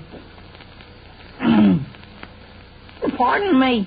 Was there something you wanted? Did you see a golf ball land in your backyard? Well, if one did, you better get it before Papa does. I should? Yes. Papa says it's because things like that our chickens won't lay.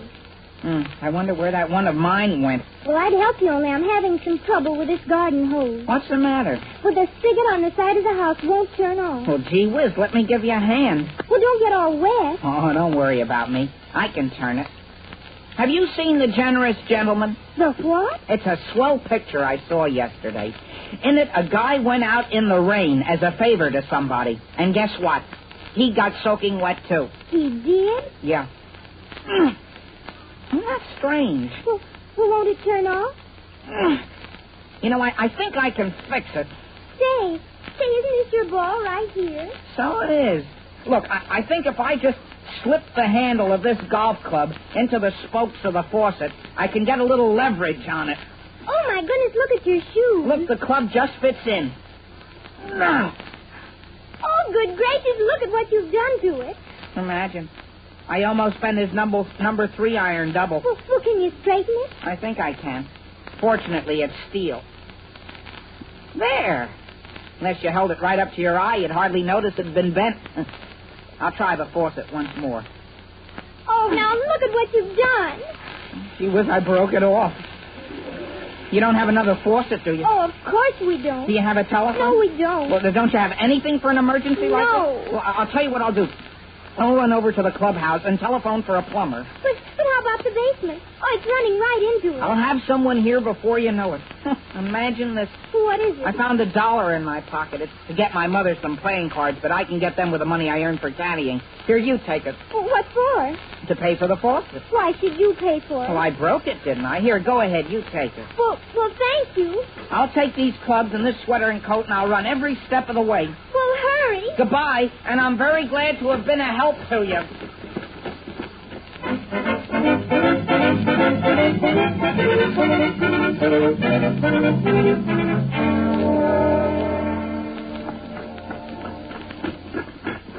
Hey, Henry, is that you? Yes, Herbert. Does this road swing around to the clubhouse? Yeah, where have you been? I've been busy. Well, Mr. Eddie says he needs you. I wonder whether I ought to help him a little before I put in that call. I see a ball, Henry. I'll see you later. Hey, buddy. Who's that? Come back up here on the road a second, will you? My car's stuck in the mud. The only trouble is I've got a couple other things to do. Well, couldn't you lend a fellow a hand?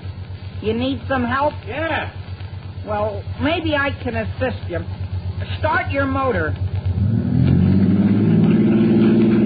No, don't start it quite so fast. Okay. Just start it real slow, see? Now, look, I'll tell you what. Back up until I stop moving my hands. You won't let me drop into the ditch, will you? Oh, no, there's some boards over it. Okay. Come on. Come on.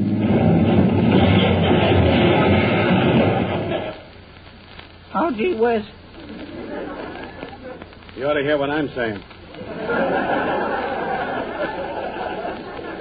Mister, do you have a shovel? What would I be doing with a shovel? Well, you certainly need one. Wait a minute, here comes a car behind you. Hello there? Hello? Oh, Won't you please let me get by? Well, could you pull up against this gentleman and push? Oh, my goodness, I can't drive that well. Well, would you like to have me take the wheel? Oh, if it won't take more than a minute. I'm in a terrible hurry. It won't take a second. You better stand over there so you don't get any mud splashed on you. Well, that's very thoughtful of you, I'm sure. Gee whiz, that's the least I can do. This reminds me of a moving picture that's in town this week. How are you coming? Are you ready ahead there? Come on. Here we go. Be careful.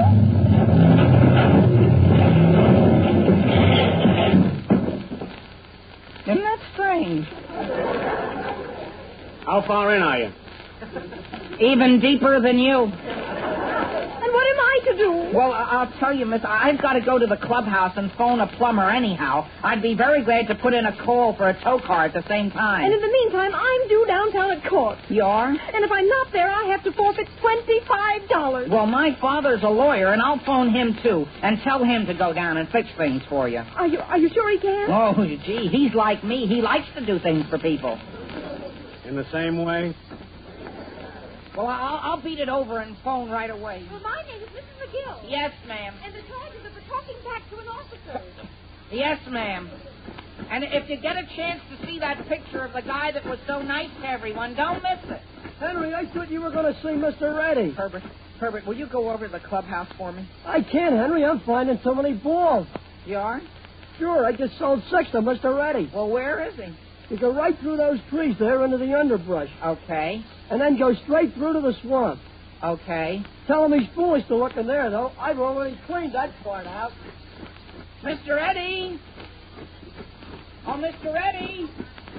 Where have you been? I just want to tell you, I'll be right back. Where are you going? To call a plumber. What for? I got a lady in a ditch. How did you get a lady in a ditch? I was trying to get another guy out. When? Right after I busted a faucet for a girl. What faucet? The girls! Would you like to wear your coat or sweater or anything? I would not. Boy, have I been having a tough time. You've been having a tough time. I just played 4 holes with 1 club. How did you do? Young man, have you had a sunstroke? No, sir. Do I look pale? Are you going to caddy for me? Well, I'll tell you, Mr. Eddie. I'll give you 2 more clubs. That ought to hold you while I go up and phone. Oh, no, you don't. You caddy now or never. But you don't realize the position you're putting everyone in. Come here with that bag. I can't help them. You're going around with me if I have to drive you around with this club.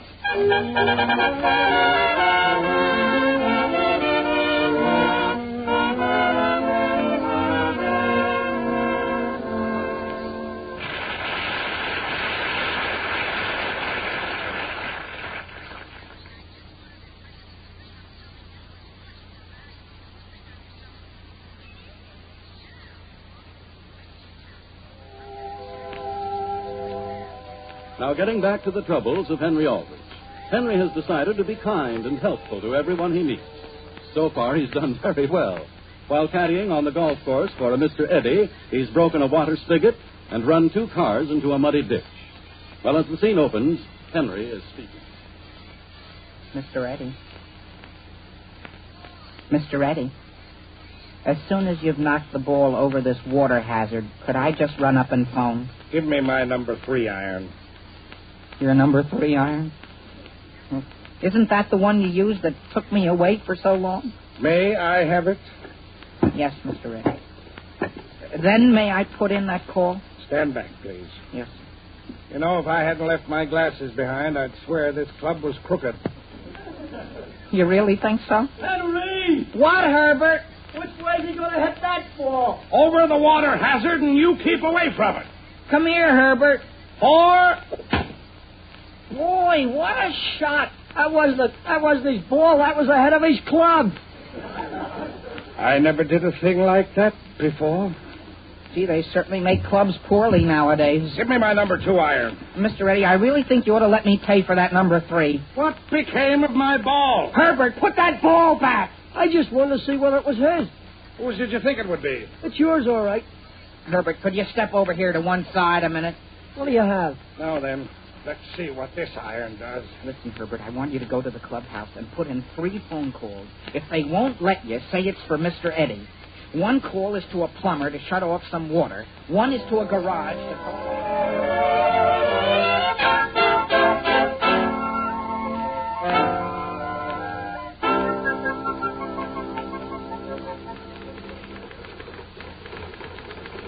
McPherson. Yes, Mr. Aldrich. Will you take a letter, please? Mr. Aldrich, while you were out to lunch, a young man by the name of Herbert Thompson telephoned. Herbert? Oh, Henry's friend. What did he want? Well, the fact is he seemed rather confused. At any rate, you're to go down to court at once and help get Henry out of trouble. What kind of trouble? All I understand was your son has talked back to some officer. That's a fine thing. I can't possibly go down. I'm scheduled for a conference. Impertinence to an officer, huh? What do you say to him? I don't know. Well, Henry can just stay down there. I don't believe in interfering with the law. I understand if you don't straighten things out, the fine will be $25. $25? Call the committee and tell them I'll be late. You're going to court? Of course I am. I can't afford to pay $25 any more than anyone else can. Now, who's that? I've no idea. Hello? Yes? One moment, please. Mr. Aldrich, I have a message for you. Who is it? Mrs. Aldrich says she has a whole house full of guests waiting to play bridge, and there aren't any cards. Didn't Henry get them? He doesn't seem to have. Well, here, take this dollar, close up the office, and get her some cards.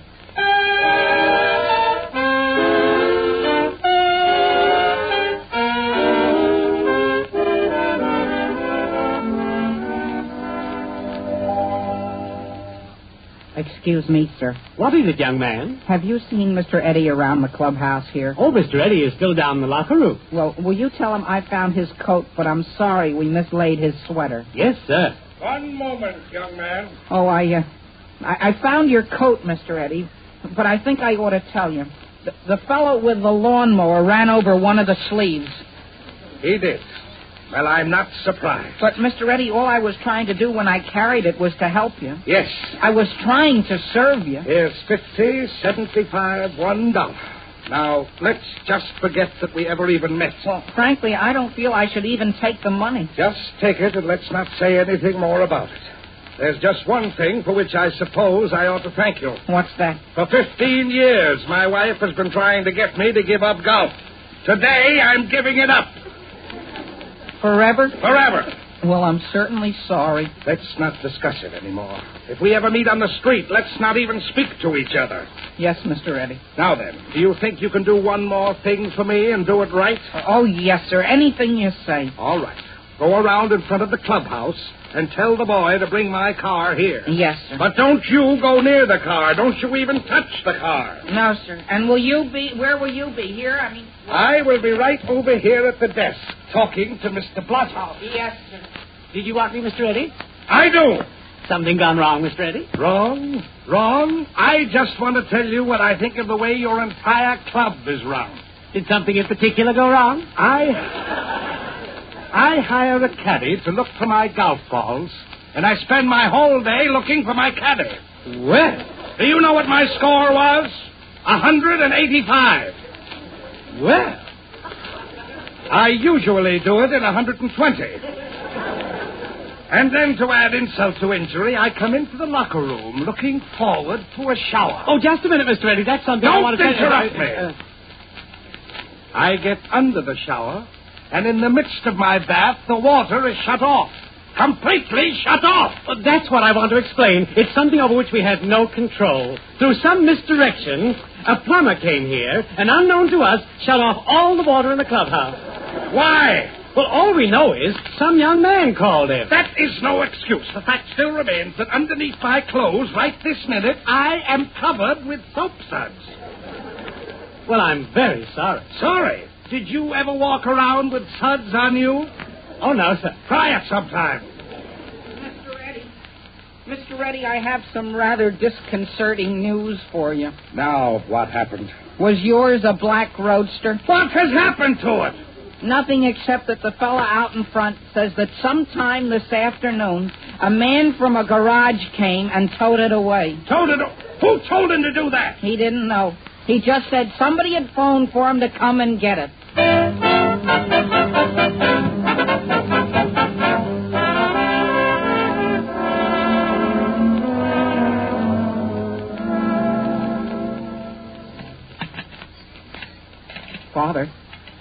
Father, would you like some more butter? No, thank you. Are you sure you're going to have enough? Henry, if I were you, I wouldn't bother your father anymore. Oh. Is he tired, Mother? He is. Both tired and embarrassed. Did something go wrong? Not a thing.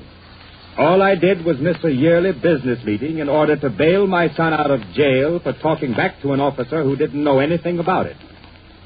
Father, that was entirely Herbert's fault. Oh, no. No, it wasn't. It was your fault. Trying to be kind to someone you didn't even know. Well, it's a funny thing, but things didn't work out like this in The Generous Gentleman. Did the generous gentleman forget to bring cards for his mother's bridge party? Mother, I'm going to pay you back that $1 you gave me for the cards. I really am. I'd give you what I earned this afternoon, only I paid that to Mrs. McGill toward her fine. You gave your $1 to Mrs. McGill? Yes, sir. And I told her if there was ever anything I could do to help her, I'd be very glad to. And what did she say? She said she was quite sure there wasn't a thing I could do. Oh, I'll answer the phone, Mother. Just eat your dinner. I'll see who it is. Yes, Mother. Henry, when does school start? In a few days. Why? No reason. I was just wondering. Is there anything I can pass you, Father? No, thank you. Gee, the more I think about how Herbert balled things up today... Henry, do you know a Mr. Eddy? Mr. Eddy?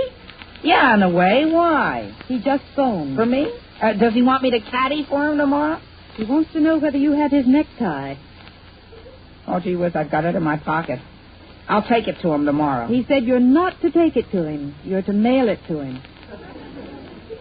Well, that's certainly very thoughtful of him, because I'd planned to do something else tomorrow. What? Well, I wasn't able to give the Red Cross any money today, and I thought I'd go over and help them instead. Here, Henry, is $1. $1? What for? For the Red Cross. They're having enough problems without your going over and helping them.